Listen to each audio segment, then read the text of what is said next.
ಜಟ್ಟು ಇಟ್ಕೊಂಡ್ರೆ ಗತ್ ಮಾಡ್ತದೆ, ನೋಡು ಹೆಂಗಿದೀನಿ, ಆಟ ಆಡಿಸ್ತೀನಿ ಅಂತ. ಈ ಜಾ ತೆಗೆದ್ಬಿಡಿ ಪ್ರಪಂಚಕ್ಕೆ, ನೀನು ಹುಟ್ಟಿಲ್ಲ ಕಣೋ ಅಂದ್ರೆ ನನ್ ಗತ್ತು ಇಲ್ಲ, ಹೋಯ್ತು, ಮುಗಿದೋಯ್ತು ಅಂತ. ಅಜನು ಪರಮೇಶ್ವರನು, ಪರಮಾತ್ಮನು ಅಜನು, ಹುಟ್ಟದವನು, ನಿತ್ಯನು, ಏಕರೂಪನು, ಅದ್ವಿತೀಯನು ಅಂತ ಅರ್ಥ. ಇನ್ನು ಸರ್ವೇಶ್ವರನು ಅಂತ ಎರಡನೇ ನಾಮ. ಸರ್ವೇಶ್ವರ ಅಂದ್ರೆ ಸರ್ವಶ್ಚಾಸು ಈಶ್ವರಶ್ಚ ಸರ್ವೇಶ, ಒಂದು ಸರ್ವವೂ ಆಗಿ ಈಶ್ವರನು ಇದ್ದಾನೆ. ಇನ್ನು ಸರ್ವೇಷಾಂ ಈಶ್ವರ, ಸರ್ವರಿಗೂ ಈಶ್ವರನು ಒಡೆಯನು.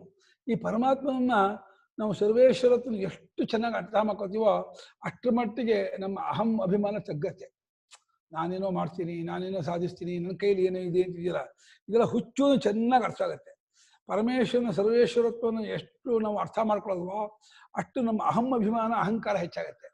ಅವನ ಸರ್ವೇಶ್ವರತ್ವ ಗೊತ್ತಾದಷ್ಟು ನಂದು ಏನೂ ನಡೆಯಲ್ಲ ಈ ಪ್ರಪಂಚದಲ್ಲಿ, ನಾನು ಅವನ ಕೈಗೊಂಬೆ ಹೇಗೆ ಆಡ್ದಂಗೆ ಆಡುತ್ತೋ, ಅದಕ್ಕೆ ಏನು ಸ್ವಾತಂತ್ರ್ಯ ಇಲ್ವೋ, ಹಾಗೆ ಗೊಂಬೆ ಆಟವಯ್ಯ ಅಂದ. ಈಶ್ವರ ಸರ್ವಭೂತಾನಾಂ ಹೃದಯೇ ಅರ್ಜುನ ತಿಷ್ಠತಿ ಭ್ರಾಮಯನ್ ಸರ್ವಭೂತಾನಿ ರೂಢಾನಿ ಮಾಯಾ.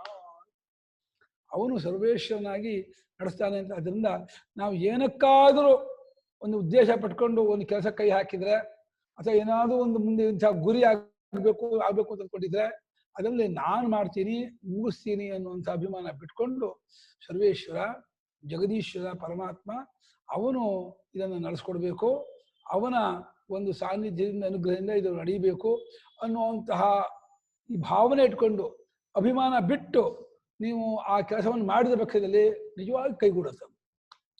ಯಾವ ಕೆಲಸವನ್ನು ನಾನು ಮಾಡ್ತೀನಿ ಅಂತ ಹೋಗ್ತೀರೋ, ನಾನು ಅಂದ್ರೆ ಹಾಳದು, ನಾನು ಅದು ಒಂಥರ ವಿಷ ತಾಕಿದಂಗೆ ನಾನು. ಅದು ಆ ವಿಷ ತಾಕಿದ್ರೆ ಹೇಗೆ ಅದು ಕೆಟ್ಟೋಗುತ್ತೆ, ಹಾಗೆ ನಾನು ತಾಕಿದ್ದಲ್ಲ ವಿಷ. ಅದು ನಾನು ಬಿಟ್ಟು ನಾನಿಲ್ಲ ನೀನೇ ಎಲ್ಲ ಅಂತ ಬರ್ಬೇಕು.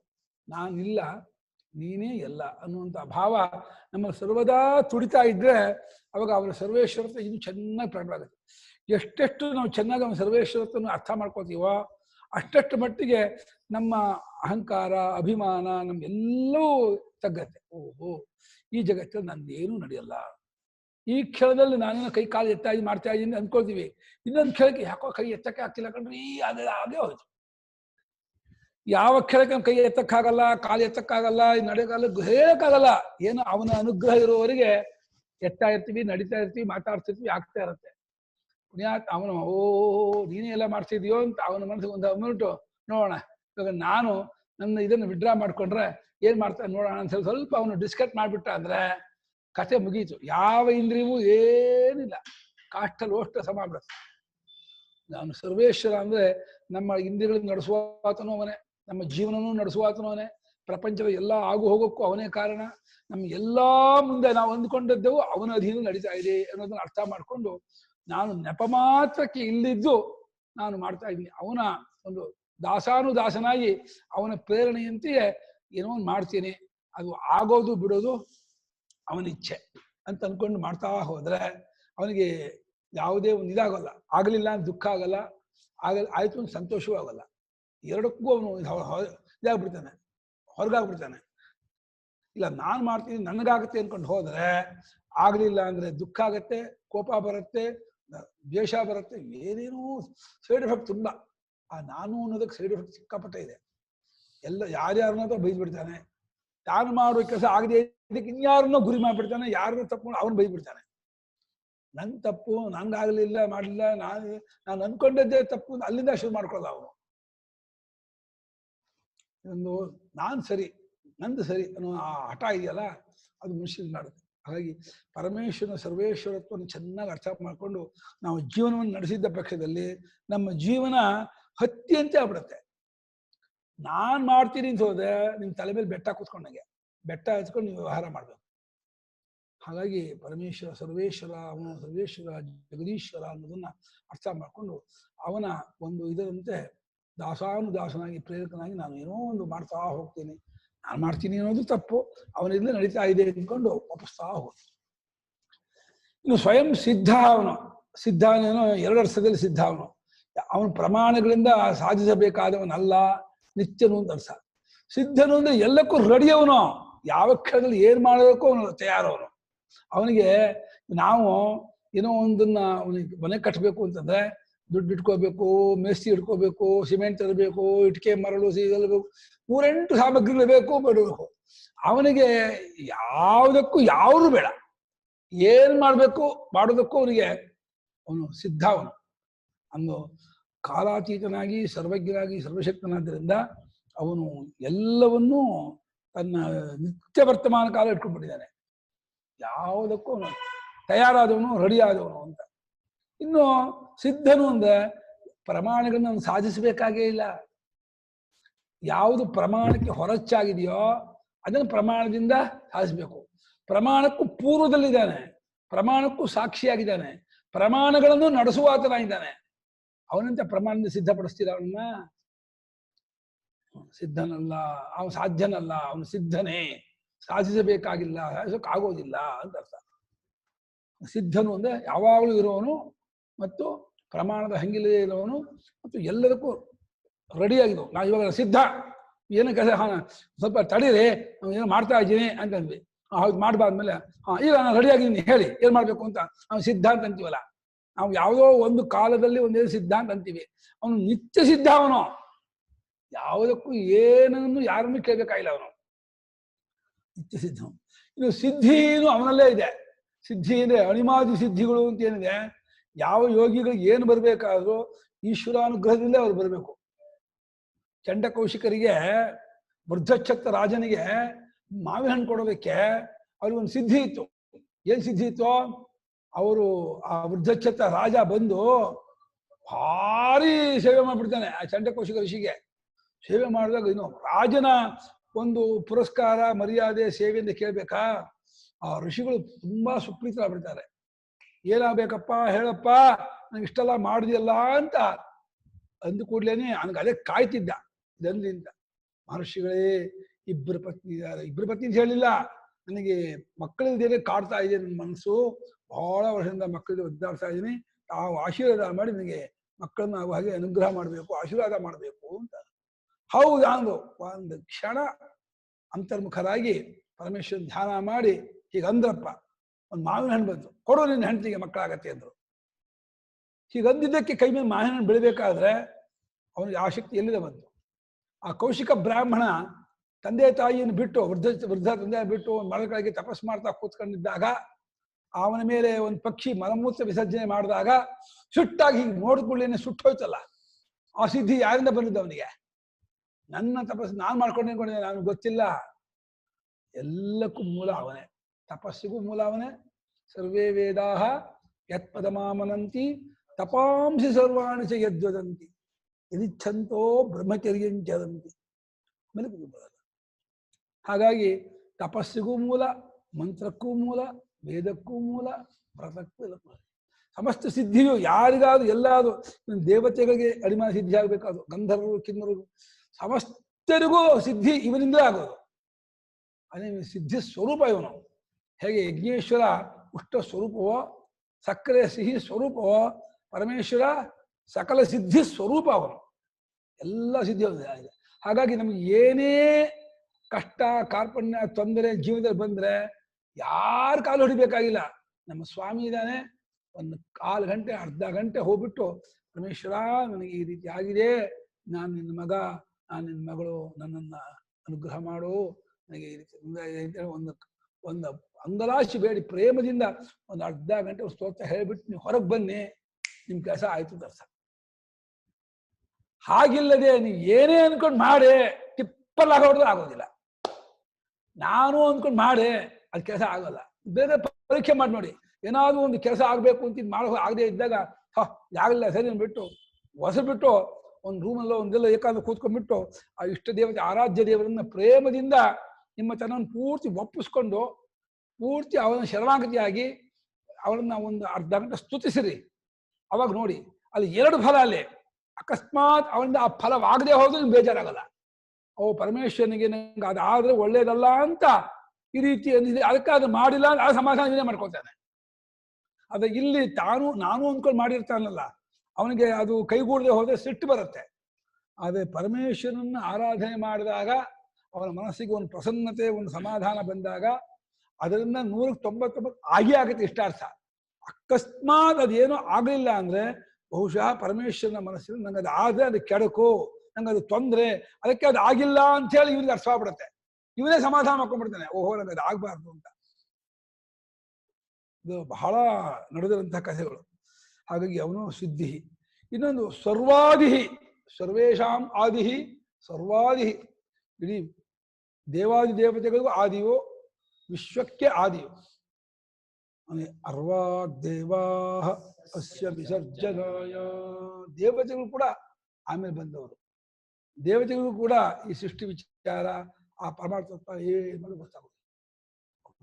ಎಲ್ಲಕ್ಕೂ ಮೂಲನು, ಎಲ್ಲಕ್ಕೂ ಕಾರಣನು, ಸರ್ವಕ್ಕೂ ಆದಿ ಆಗಿದ್ದಾನೆ, ಮೊದಲಿಗನಾಗಿದ್ದಾನೆ, ಕಾರಣನಾಗಿದ್ದಾನೆ ಅಂತ ಸರ್ವಾದಿ.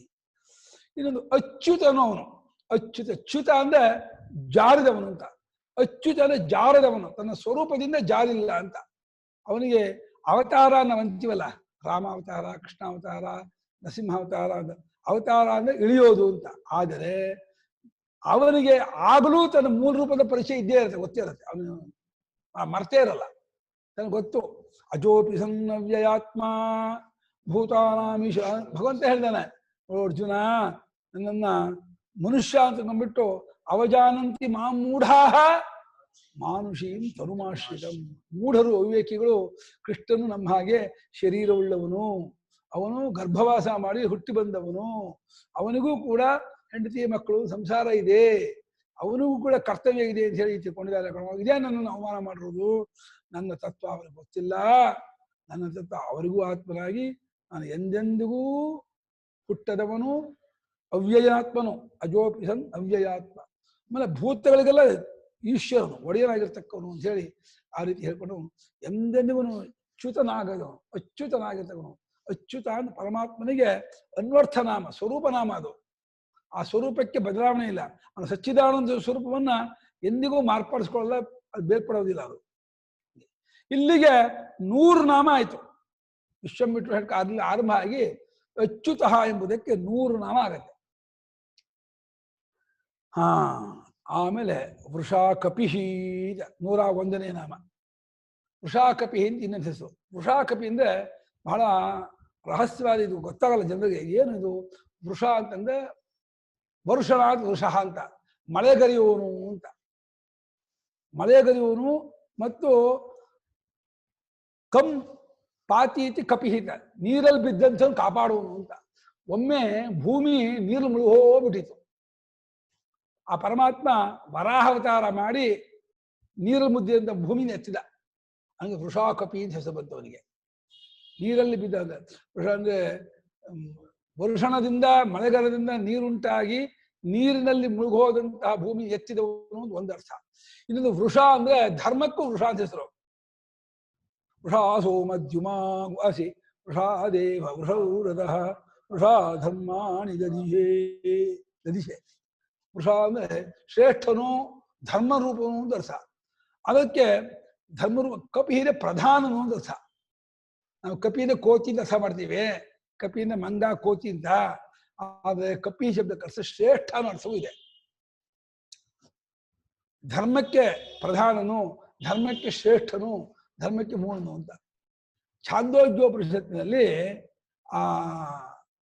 ಆದಿತ್ಯಾಂತರ್ಗತ ಪುರುಷನನ್ನು ವರ್ಣನೆ ಮಾಡುವಾಗ ಅವನ ಕಣ್ಣು ಕೆಂಪಾದ ಕಣ್ಣು ಅಂತ ಹೇಳ್ಬೇಕಾಯಿತು. ಕೆಂಪಾದ ಕಣ್ಣು ಅಂತ ಹೇಳುವಾಗ ಏನ್ ಮಾಡ್ತು ಶ್ರುತಿ? ಯಥಾ ಕಪ್ಯಾಸಂ ಪುಂಡರೀಕಂ ವೇಷ್ಮ ಅಂತ ಹೇಳಿದೆ. ಕಪ್ಯಾಸ ಅಂದ್ರೆ ಕಪಿ ಅಂದ್ರೆ ಕೋತಿ, ಅದರ ಆಸ ಅಂದ್ರೆ ಅದರ ಅಂಡು ಭಾಗ, ಅದೇ ಮಲಮೇವ. ಅದೇ ಕೆಂಪಾಗಿರುತ್ತೋ ಆ ಕೆಂಪಾಗಿರುವಂತ ಕಮಲ, ಆ ಕಮಲದಂತೆ ಕಣ್ಣುಳ್ಳವನು ಅಂತ ಅರ್ಥ ಮಾಡಿದ್ದಾರೆ. ಏನ್ರಿ ಕೋತಿಯ ಅಂಡು ಭಾಗವನ್ನ ಹೋಲಿಕೆ ಕೊಟ್ಬಿಟ್ರಲ್ಲ, ನೀಚೋಪಮಾನ ಆಯ್ತಲ್ಲ ಅಂದ್ರೆ, ಅಯ್ಯೋ ಕಣ್ಣಿಗೆ ಕೋತಿಯ ಅಂಡನ್ನು ಹೋಲಿಕೆ ಕೊಡ್ಲಿಲ್ಲಪ್ಪ. ಕೋತಿಯ ಹಣ್ಣಿನಂತೆ ಕೆಂಪಾಗಿರುವ ಕಮಲ, ಆ ಕಮಲದಂತೆ ಇರುವ ಕಣ್ಣು ಅಂತ ಕಮಲಕ್ಕೆ ಹೋಲಿಕೆ ಕೊಟ್ಟಿದ್ದರಿಂದ ನೀಚೋಪಮಾನ ಆಗಲಿಲ್ಲ ಅಂತ. ಯಾಕೋ ರಾಮಾನುಜಾಚಾರ್ಯ ಇದು ಇಷ್ಟ ಆಗಲಿಲ್ಲ, ಯೋಗಿ ಸರಿಯಾಗಲಿಲ್ಲ ಅಂತ ಹೇಳ್ಬಿಟ್ಟು ಅವ್ರು ಏನ್ ಮಾಡಿದ್ರು, ಅವರು ಕಪ್ಯಾಸ, ಕಮ್ ಅಂದ್ರೆ ನೀರು, ಅದನ್ನ ಪಾತಿ ಪಿಬತಿ ಇತಿ, ಕಪಿಹಿ ಅಂದ್ರೆ ಸೂರ್ಯ. ಸೂರ್ಯಾಂತರ್ಗತ ನಾರಾಯಣ ಪುರುಷನು ಯಾವಾಗಲೂ ಪುಂಡರೀಕನಾಗಿಯೇ ಇರ್ತಾನೆ. ಬಂದು ಎಲ್ಲರಿಗೂ ಅತ್ಯಂತ ಪ್ರಿಯರಾಗಿರ್ತಕ್ಕಂತಹ ಆ ಸ್ವರೂಪದವನು ಅರ್ಥ ಮಾಡಿದ್ದಾರೆ. ಅವರು ಇದು ಬೇಡವೇ ಬೇಡ ಅಂತ ಹೇಳ್ಬಿಟ್ಟು ಕಪಿ ಅಂಡು ಏನು ಬೇಡವೇ ಬೇಡ ಅಂತ ಅವರು ಇರಲಿ. ಒಟ್ಮೇಲೆ ವೃಷಾ ಕಪಿ ಅಂದ್ರೆ ಧರ್ಮಕ್ಕೆ ಶ್ರೇಷ್ಠನು, ಧರ್ಮಕ್ಕೆ ಪ್ರಧಾನನು, ಧರ್ಮಕ್ಕೆ ಕಾರಣನು ಅಂತ ಒಂದು ಅರ್ಥ ಇದೆ. ಇನ್ನು ಮಳೆಗರೆದು ನೀರಿನಲ್ಲಿ ಮುಳುಗಿ ಹೋಗಿದ್ದ ಅಡಗಿದ್ದಾಗಿರುವ ಅಥವಾ ತೊಂದರೆ ಪಡ್ತಾ ಇರುವವರನ್ನು ಕಾಪಾಡುವನು ಶುರು ಮಾಡಿದ್ದಾರೆ. ತುಂಬಾ ಪ್ರಳಯ ಆಗಿತ್ತು, ಫ್ಲಡ್ ಆಗ್ಬಿಡ್ತು, ನೀರು ಮುಳುಗ್ಬಿಡ್ತು, ಎಲ್ಲ ಇದಾಗ್ಬಿಡ್ತು, ಅಯ್ಯೋ ಮುಳುಗಾಗ್ತಾ ಇದ್ದಾಗ ಆಗ್ಲೂ ಪರಮಾತ್ಮನ ಅಪ್ಪ ನಂಗೆ ನೀನೇ ಗತಿ, ಶರಣಾಗತಿ ಕೊಪ್ಪ, ನೀ ಕಾಪಾಡಪ್ಪ ಅಂತಂದ್ರೆ ಹೆಂಗೋ ಯಾರಿಗೂ ಪ್ರೇರಣೆ ಮಾಡಿ ಎತ್ತಿಸ್ಬಿಡ್ತಾನೆ ಅವನು. ಇಲ್ಲ ಅವನೇ ಬಂದು ಯಾರೋ ಒಂದು ದೇಶದಿಂದ ಎತ್ತಿಬಿಡ್ತಾನೆ. ಅದು ಪರಮಾತ್ಮನ ಅನುಗ್ರಹ ಇದೆಯಲ್ಲ. ನದೇವಾಹ ದಂಡಮಾದಾಯ ರಕ್ಷಂತಿ ಪಶುಪಾಲವತು ಎಂತೂ ರಕ್ಷಿತು ಮಿಚ್ಚಂತಿ ಬುದ್ಧಾತಂ ಪ್ರೇರೆಯಂತಿ ಚೋ ಅಂತ. ಪರಮಾತ್ಮ ನಮ್ಮನ್ನು ಕಾಪಾಡುವಾಗ ದನ ಕಾಯುವ ಕೋಲ್ ಹಿಡ್ಕೊಂಡು ಹಸು ಕಾಯುವ ಹಾಗೆ ಆ ಕೋಲ್ ಹಿಡ್ಕೊಂಡು ನಮ್ಮನ್ನ ಮುಂದೆ ಕಾಯೋದಿಲ್ಲ. ಅವನು ಯಾವ ರೀತಿ ನಮ್ಮನ್ನು ಕಾಯಬೇಕು ಅನ್ನೋದು ಅದು ಅವನಿಗೆ ಗೊತ್ತು. ಅವನು ಸರ್ವಜ್ಞ. ಅವನು ಸರ್ವಜ್ಞನಾದವನಾದ್ರಿಂದ ನಮಗೆ ಎಲ್ಲಿಂದ ಯಾವ ರೀತಿ ಆಪತ್ತು ಬರಬೇಕೋ ಅದು ತಪ್ಪಿಸ್ಬಿಡ್ತಾನೆ. ಅದೋ ಬಿಡುತ್ತೆ. ಆ ಕಡೆ ಹೋಗೋ ಬುದ್ಧಿಯೇ ಬರೋಲ್ಲ. ಅದಕ್ಕೆ ಇಲ್ಲಿಗೆ ಬರೋ ಅವಕಾಶವೇ ಆಗೋಲ್ಲ. ಅದು ಹೆಂಗಂಗೋ ಅದು ವರ್ಕಿಂಗ್ ಇಲ್ದೇನೆಯೇ ನಮ್ಮನ್ನು ಕಾಪಾಡ್ಬಿಡ್ತಾನೆ. ಹಾಗಾದ್ರಿಂದ ಅವನ ಒಂದು ಅನುಗ್ರಹ ಅನ್ನೋದು ನಮಗೆ ತರ್ಕಕ್ಕೆ, ನಮ್ಮ ಈ ಲೋಕ ದೃಷ್ಟಾಂತಕ್ಕೆ ಕಾಣುವಂಥದ್ದಲ್ಲ. ಅವನು ಅತೀತವಾಗಿರ್ತಕ್ಕಂತಹ ಶ್ರೇಷ್ಠವಾದಂತಹ ಅವನ ಇದಾದ್ರಿಂದ ಅವನು ವೃಷಾಕಪಿಹಿ ಅಂದ. ಇನ್ನೊಂದು ಅಮೇಯ ಆತ್ಮ. ಇದು ವೇದಾಂತದ ಬಹಳ ಪ್ರಸಿದ್ಧವಾದಂತಹ ನಾಮ. ಏತದಪ್ರಮಯಂ ಧ್ರುವಂ ಅನಾಶಿನೋಪ್ರಮೇಯ ಅಪ್ರಮೇಯಸ್ಯ. ಹಾಗೆ ಅಮೇಯ ಆತ್ಮ. ಮೇಯ ಮಾತು ಯೋಗ್ಯ ಮೇಯ. ಮಾತು ಅಂದರೆ ಮೆಷರ್ ಮಾಡೋದಕ್ಕೆ. ಮೆಷರ್ ಮಾಡೋದು ಅಂದ್ರೆ ಇಂದ್ರಿಯಗಳಿಂದ ಅಳೆಯೋದು ಅಂತ. ಆ ಕುರ್ಚಿ ಇಷ್ಟು ಎತ್ತರ ಇದೆ, ಇಷ್ಟು ಅಗಲ ಇದೆ, ಇಂಥ ಬಣ್ಣದ್ದಾಗಿದೆ, ಇದು ಬೀರು ಹೀಗಿದೆ, ಹಾಗಿದೆ, ಬಾಗಿಲು ಹೀಗಿದೆ, ಮನುಷ್ಯ ಈ ಪ್ರಮಾಣಗಳು ಏನ್ ಮಾಡುತ್ತೆ, ಅದೆಲ್ಲವನ್ನು ಮಾತಿ ಅಳೆಯತ್ತೆ. ಅಳೆಯತ್ತೆ ಆಡಿದ್ರಿಂದ ಪ್ರಕರ್ಷೇಣ ಮಾತಿ ಇತಿ ಪ್ರಮಾಣ. ಪ್ರಮಾತು ಯೋಗ್ಯಂ ಪ್ರಮೇಯಂ. ಆದ್ರೆ ನ ಪ್ರಮೇಯಂ ಅಪ್ರಮೇಯಂ. ಅಪ್ರಮೇಯ ಆತ್ಮ ಯಸ್ಯ ಸಹ ಅಪ್ರಮೇಯ. ಪ್ರಮಾಣಗಳಿಂದ ಅಳೆಯೋದಕ್ಕಾಗದೇ ಇರೋ ಸ್ವರೂಪದವನು ಅಂತ ಅರ್ಥ. ಅಪ್ರಮೇಯ ಆತ್ಮ, ಅಪ್ರಮೇಯವಾದ ಆತ್ಮ. ಪ್ರಮೇಯವಾದ ಆತ್ಮ ಅಂದ್ರೆ ಪ್ರಮೇಯವಾದ ಅಂದ್ರೆ ವಿಷಯವಾದ, ಗೋಚರವಾದ, ದೃಶ್ಯವಾದ ಸ್ವರೂಪದ್ದು ಪ್ರಮೇಯಾತ್ಮ. ಘಟಪಟಾದಿಗಳು, ಧನಕನಕವಾನವಸ್ತುಗಳು, ಹಸು, ಕುರಿ, ಕತ್ತೆ, ನಾಯಿ, ಇದೆಲ್ಲ ಪ್ರಮೇಯ. ಪಂಚಭೂತಗಳೆಲ್ಲ ಪ್ರಮೇಯ. ಶಬ್ದಸ್ಪರ್ಶ ರೂಪಸಗಂಧಗಳೆಲ್ಲ ಪ್ರಮೇಯ. ಪ್ರಮೇಯವಾದ ಸ್ವರೂಪ ಅಂತ. ಆತ್ಮ ಅಂದ್ರೆ ಸ್ವರೂಪ ಅಂತ. ಈತನು ಅಪ್ರಮೇಯಾತ್ಮ ಅಂದ್ರೇನು, ಪ್ರಮಾಣಗಳಿಂದ ಅಳೆಯುವುದಕ್ಕೆ ಬರದೇ ಇರುವಂತಹ ಸ್ವರೂಪದವನು ಅಂತ ಅರ್ಥ. ಮತ್ತೆ ಶಾಸ್ತ್ರದಿಂದ ಗೊತ್ತಾಗುತ್ತಾ? ಶಾಸ್ತ್ರದಿಂದ ಪ್ರಮೇಯ ಆಗ್ತಾನು ಅಂದ್ರೆ ಶಾಸ್ತ್ರಕ್ಕೂ ಇವರು ಪ್ರಮೇಯನಲ್ಲ. ಶಾಸ್ತ್ರವು ಕೂಡ ಅವನದಲ್ಲದ್ದಾಗಿರುವ ಧರ್ಮವನ್ನು ತೆಗೆದುಹಾಕುವುದರ ಮೂಲಕ ಅದನ್ನು ತಿಳಿಸ್ಕೊಡ್ತೀನಿ ಅಂತ ಹೋಗ್ತಾ ಇದೆಯೇ ಹೊರತು ಅವನಿಂಥವನು, ಅವನು ಹೀಗಿದ್ದಾನೆ, ಇದು ಅವನ ಸ್ವರೂಪ ಅಂತೇಳಿ ಅವನನ್ನು ಪಾಯಿಂಟ್ ಔಟ್ ಮಾಡಿ ಹೇಳ್ಕೊಳಕ್ ಹೋಗೋದೇ ಇಲ್ಲ, ಹೇಳೋಕ್ ಆಗೋದಿಲ್ಲ. ಶಾಸ್ತ್ರಕ್ಕೂ ಅವನು ಕಾರಣ. ಶಾಸ್ತ್ರಸ್ಯಾಪಿ ತತ್ಪ್ರಭವತ್ವ. ಶಾಸ್ತ್ರವು ಅವನಿಂದ ಉಂಟಾದದ್ದಾದ್ದರಿಂದ ಅವನ ಕಾರಣ. ಅದಕ್ಕೆ ಶಾಸ್ತ್ರ ಪರಮಾತ್ಮ ವಿಷಯವಾಗಲ್ಲ. ಅವನು ಅಪ್ರಮೇಯ ಆತ್ಮ ಅನ್ಕೊಳ್ಳೆ. ನಾವು ದೇವರನ್ನು ನೋಡೋಕ್ಕೋಸ್ಕರ ಎಲ್ಲೋ ಹೋಗ್ಬೇಕು ಅಂತ ಅಂದ್ಕೊಂಡು ಹೋಗ್ತಾ ಇದೀವಲ್ಲ, ನಾವು ದೇವರನ್ನು ನೋಡ್ತೀವೋ ದೇವರ ಅಲ್ಲದ್ದನ್ನು ನೋಡ್ತೀವೋ? ಅವ್ರು ಹೇಳಿದ್ರೆ ನೋಡಿದ್ಯಾವುದು ದೇವರಲ್ಲ ಅಂದ್ರು, ದೇವರನ್ನು ಮಾತ್ರ ನೋಡೋಕ್ಕಾಗಲ್ಲ ಅಂದ್ರು.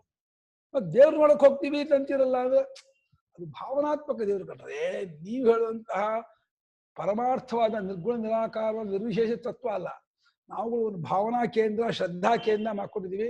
ಅಲ್ಲಿ ಹೋದ್ರೆ ಅಲ್ಲಿ ಮರವಾಡಿಯಲ್ಲಿ ನರಸಿಂಹಸ್ವಾಮಿ ಇದ್ದಾನೆ, ಅಲ್ಲಿ ಹೋದ್ರೆ ಅಲ್ಲಿ ಸುಬ್ರಹ್ಮಣ್ಯ ಸ್ವಾಮಿ ಇದ್ದಾನೆ, ಇದಕ್ಕೆ ಹೋದ್ರೆ ಹೋದ್ರೆ ಇನ್ನೆಲ್ಲ ಕಡೆ ಹೋದ ಅಲ್ಲಿ ಗಣಪತಿ ಇದ್ದಾನೆ, ಇನ್ನೊಂದು ಕಡೆ ಹೋದ್ರೆ ದೇವಿ ಇದ್ದಾಳೆ, ಇನ್ನೊಂದು ಹೋದ ಆಂಜನೇಯ ಇದ್ದಾನೆ, ಇನ್ನು ಆ ಕಡೆ ಹೋದ್ರೆ ಗಂಗಾಧರೇಶ್ವರ ಶಿವ ಇದ್ದಾನೆ, ಈ ಕಡೆ ಹೋದ್ರೆ ನಾವು ರಾಮ ಇದ್ದಾನೆ. ಎಲ್ಲ ಇವರವರ ಶ್ರದ್ಧಾ ಕೇಂದ್ರವಾಗಿ, ಭಾವನಾ ಕೇಂದ್ರವಾಗಿ ಮಾಡಿಕೊಂಡಂತಹ ಒಂದು ಜಾಗ. ತಪ್ಪಿಲ್ಲ, ಅದು ಒಂದು ಹಂತಕ್ಕೆ ಬೇಕೇ ಬೇಕು. ಆದರೆ ನೇದಂ ಯದಿದಮುಪಾಸತೆ ಶ್ರುತಿ ತದೇವ ಬ್ರಹ್ಮತ್ವಂ ವಿದ್ಧಿ ನೇದಂ ಯಜಿದಮುಪಾಸತೆ ಯಚ್ಚಕ್ಷುಷಾ ನ ಪಶ್ಯತಿ ಯನ್ಮನಸಾ ನ ಮನುತೆ ಯೇನಾಹುರ್ಮನೋಮತಂ ಯೇನ ಚಕ್ಷುಂಷಿ ಪಶ್ಯತಿ ಯೇನ ಶ್ರೋತ್ರಮಿದಗುಂಶ್ರುತಂ ಯೇನ ವಾಗಭ್ಯುಜ್ಯತೆ. ಯಾವಾತನಿಂದಲೇ ಮಾತು ತನ್ನ ವ್ಯಾಪಾರ ಮಾಡ್ತಿದೆಯೋ, ಕಣ್ಣು ತನ್ನ ನೋಡ್ಬೇಕು ಕೆಲಸ ಮಾಡ್ತಿದೆಯೋ, ಕಿವಿಯು ತನ್ನ ಕ್ಷೇತ್ರದ ವ್ಯಾಪಾರ ಮಾಡ್ತಿದೆಯೋ, ಮನಸ್ಸು ಕೂಡ ಯಾವ ಅನುಗ್ರಹ ಮಾಡಿದೆಯೋ ಆತನನ್ನ ಕಣ್ಣು, ಕಿವಿ, ಮೂಗು, ಬಾಯಿ, ಮನಸ್ಸು ಯಾವುದು ಅರಿಯೋಕ್ಕಾಗಲ್ಲ. ಅದನ್ನೇ ಬ್ರಹ್ಮವೆಂಬುದಾಗಿ ತಿಳಿ. ಇದು ಅಂತ ತಿಳ್ಕೊಂಡು ಬ್ರಹ್ಮದ ಪೂರ್ಣ ರೂಪ ಅಲ್ಲ, ನಿಜ ರೂಪವಲ್ಲ ಅಂತ ಕೇಳಿದಾಗಿನೇ ಅವನು ಅಪ್ರಮೇಯಾತ್ಮ, ಅಮೇಯಾತ್ಮ. ಗುರುಗಳ ಅಮೇಯಾತ್ಮ ಅಪ್ರಮೇಯಾತ್ಮ ಎರಡು ಒಂದೇ ನಮ್ಗೆ. ಆ ಉಪಸರ್ಗ ಬಿಟ್ಟಿದ್ದಾರೆ ಅಷ್ಟೇ, ಅಷ್ಟೇನಾ? ಒಂದೇ ಅರ್ಥ. ಅಮೇಯಾತ್ಮ ಅನ್ನುವಂದ್ರೆ ಅಪ್ರಮೇಯಾತ್ಮನ ಅದು ಅಲೋ ಮಾಧಾತೋ ಮಾತುಂ ಯೋಗ್ಯ ಮೇಯ ನ ಮೇಯ ಅಮೇಯ. ಅಮೇಯ ಆತ್ಮ ಅಂದ್ರೆ ಸ್ವರೂಪಂ ಯಸ್ಯ ಸಹ ಅಮೇಯಾತ್ಮ. ಹಾಗೆ ಪ್ರಮಾತುಂ ಯೋಗ್ಯಂ ಪ್ರಮೇಯಂ ಪ್ರಮೇಯ ನ ಪ್ರಮೇಯ ಅಪ್ರಮೇಯ. ಪ್ರಕರ್ಷಣೆ ಮಾಡ ಅಷ್ಟೇ, ಪ್ರಾರಂಭ ಉಪಸರ್ಗ ಅಷ್ಟೇ ಹೊರತು ಅಮೇಯಾತ್ಮ ಅಪ್ರಮೇಯಾತ್ಮ ಏನು ಅರ್ಥ ವ್ಯತ್ಯಾಸ ಏನಿಲ್ಲ. ಯಾವ ಪ್ರಮಾಣಗಳಿಗೂ ಗೋಚರನಾಗದವನು ಅಂತ ಅರ್ಥ. ಇನ್ನು ಸರ್ವಯೋಗ ವಿನಿಸೃತಃ ಅಂತ ಒಳ್ಳೆ ವಿಶೇಷ ಇದು. ಎಷ್ಟು ಯೋಗಗಳಿದೆಯೋ ಅಂದ್ರೆ ಸಾಂಖ್ಯ ಯೋಗ, ಕರ್ಮಯೋಗ, ಜ್ಞಾನಯೋಗ, ಆಮೇಲೆ 5ನೇ ಅಧ್ಯಾಯ ಕರ್ಮ ಸನ್ಯಾಸ ಯೋಗ, ಧ್ಯಾನ ಯೋಗ, ಜ್ಞಾನ ವಿಜ್ಞಾನ ಯೋಗ, ಧಾರಣಾ ಯೋಗ. ಹೌದು, 8ನೇ ಧಾರಣಾ ಯೋಗ, ಅದಕ್ಕೆ ಅಭ್ಯಾಸ ಯೋಗ ಅಂತ ಹೇಳ್ತಾರೆ. ಧಾರಣ ಯೋಗ ಹೇಳ್ತಾರೆ. ರಾಜಯೋಗ, ಭಕ್ತಿ ಯೋಗ, ವಿಭೂತಿ ಯೋಗ, ಈಶ್ವರ ಯೋಗ, ಭಕ್ತಿ ಯೋಗ,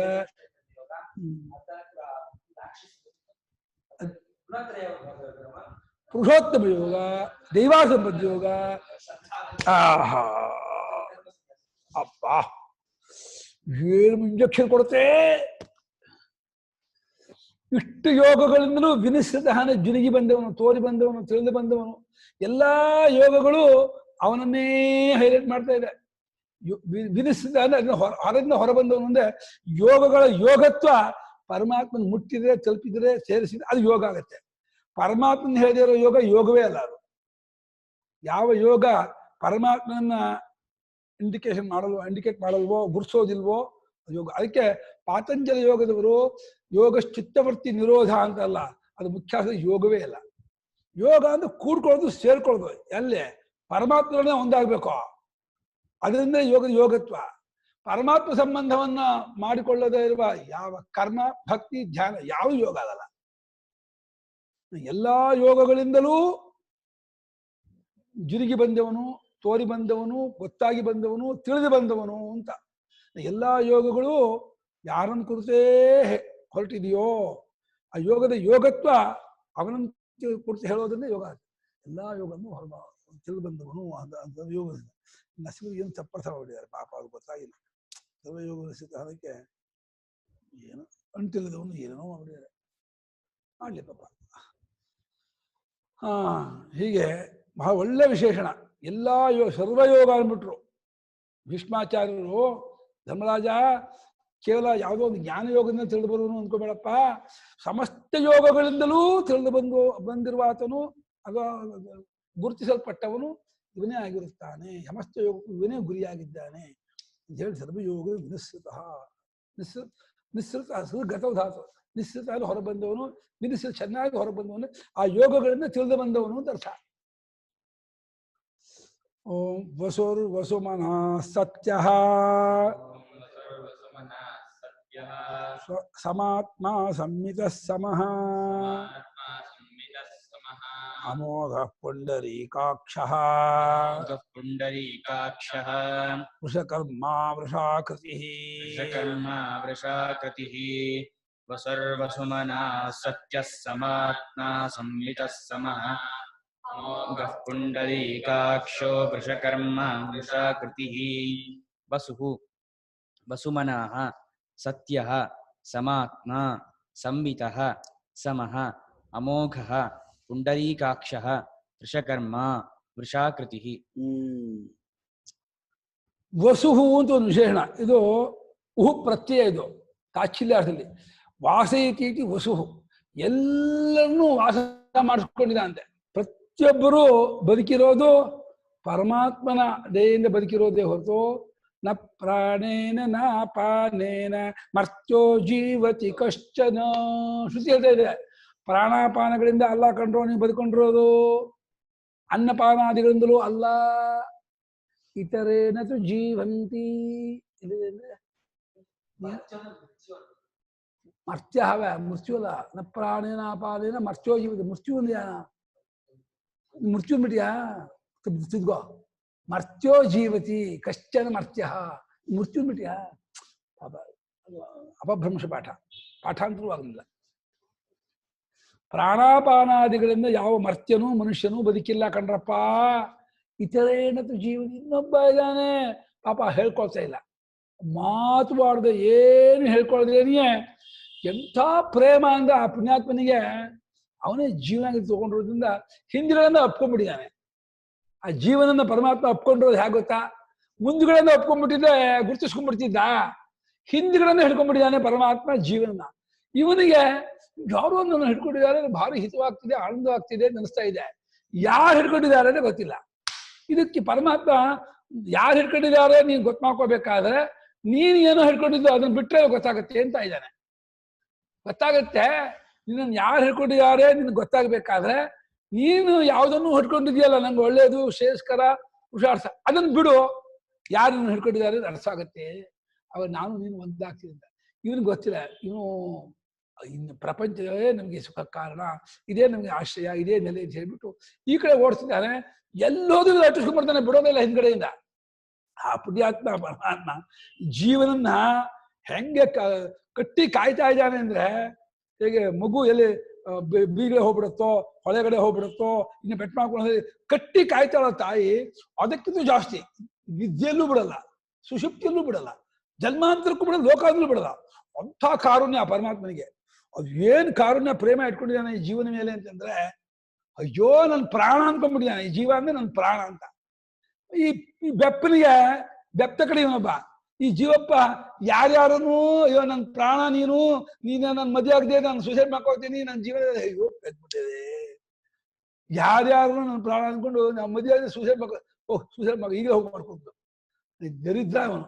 ಪ್ರಪಂಚದ ಯಾವುದೋ ಒಂದು ನಾಮರೂಪವನ್ನು ಇಟ್ಟುಕೊಂಡು ಅದರ ಹಿಂದೆ ಓಡ್ಕೊಂಡು ಅದು ನಂದು ಏನಕ್ಕೆ ಹೋಗ್ತಾನೆ.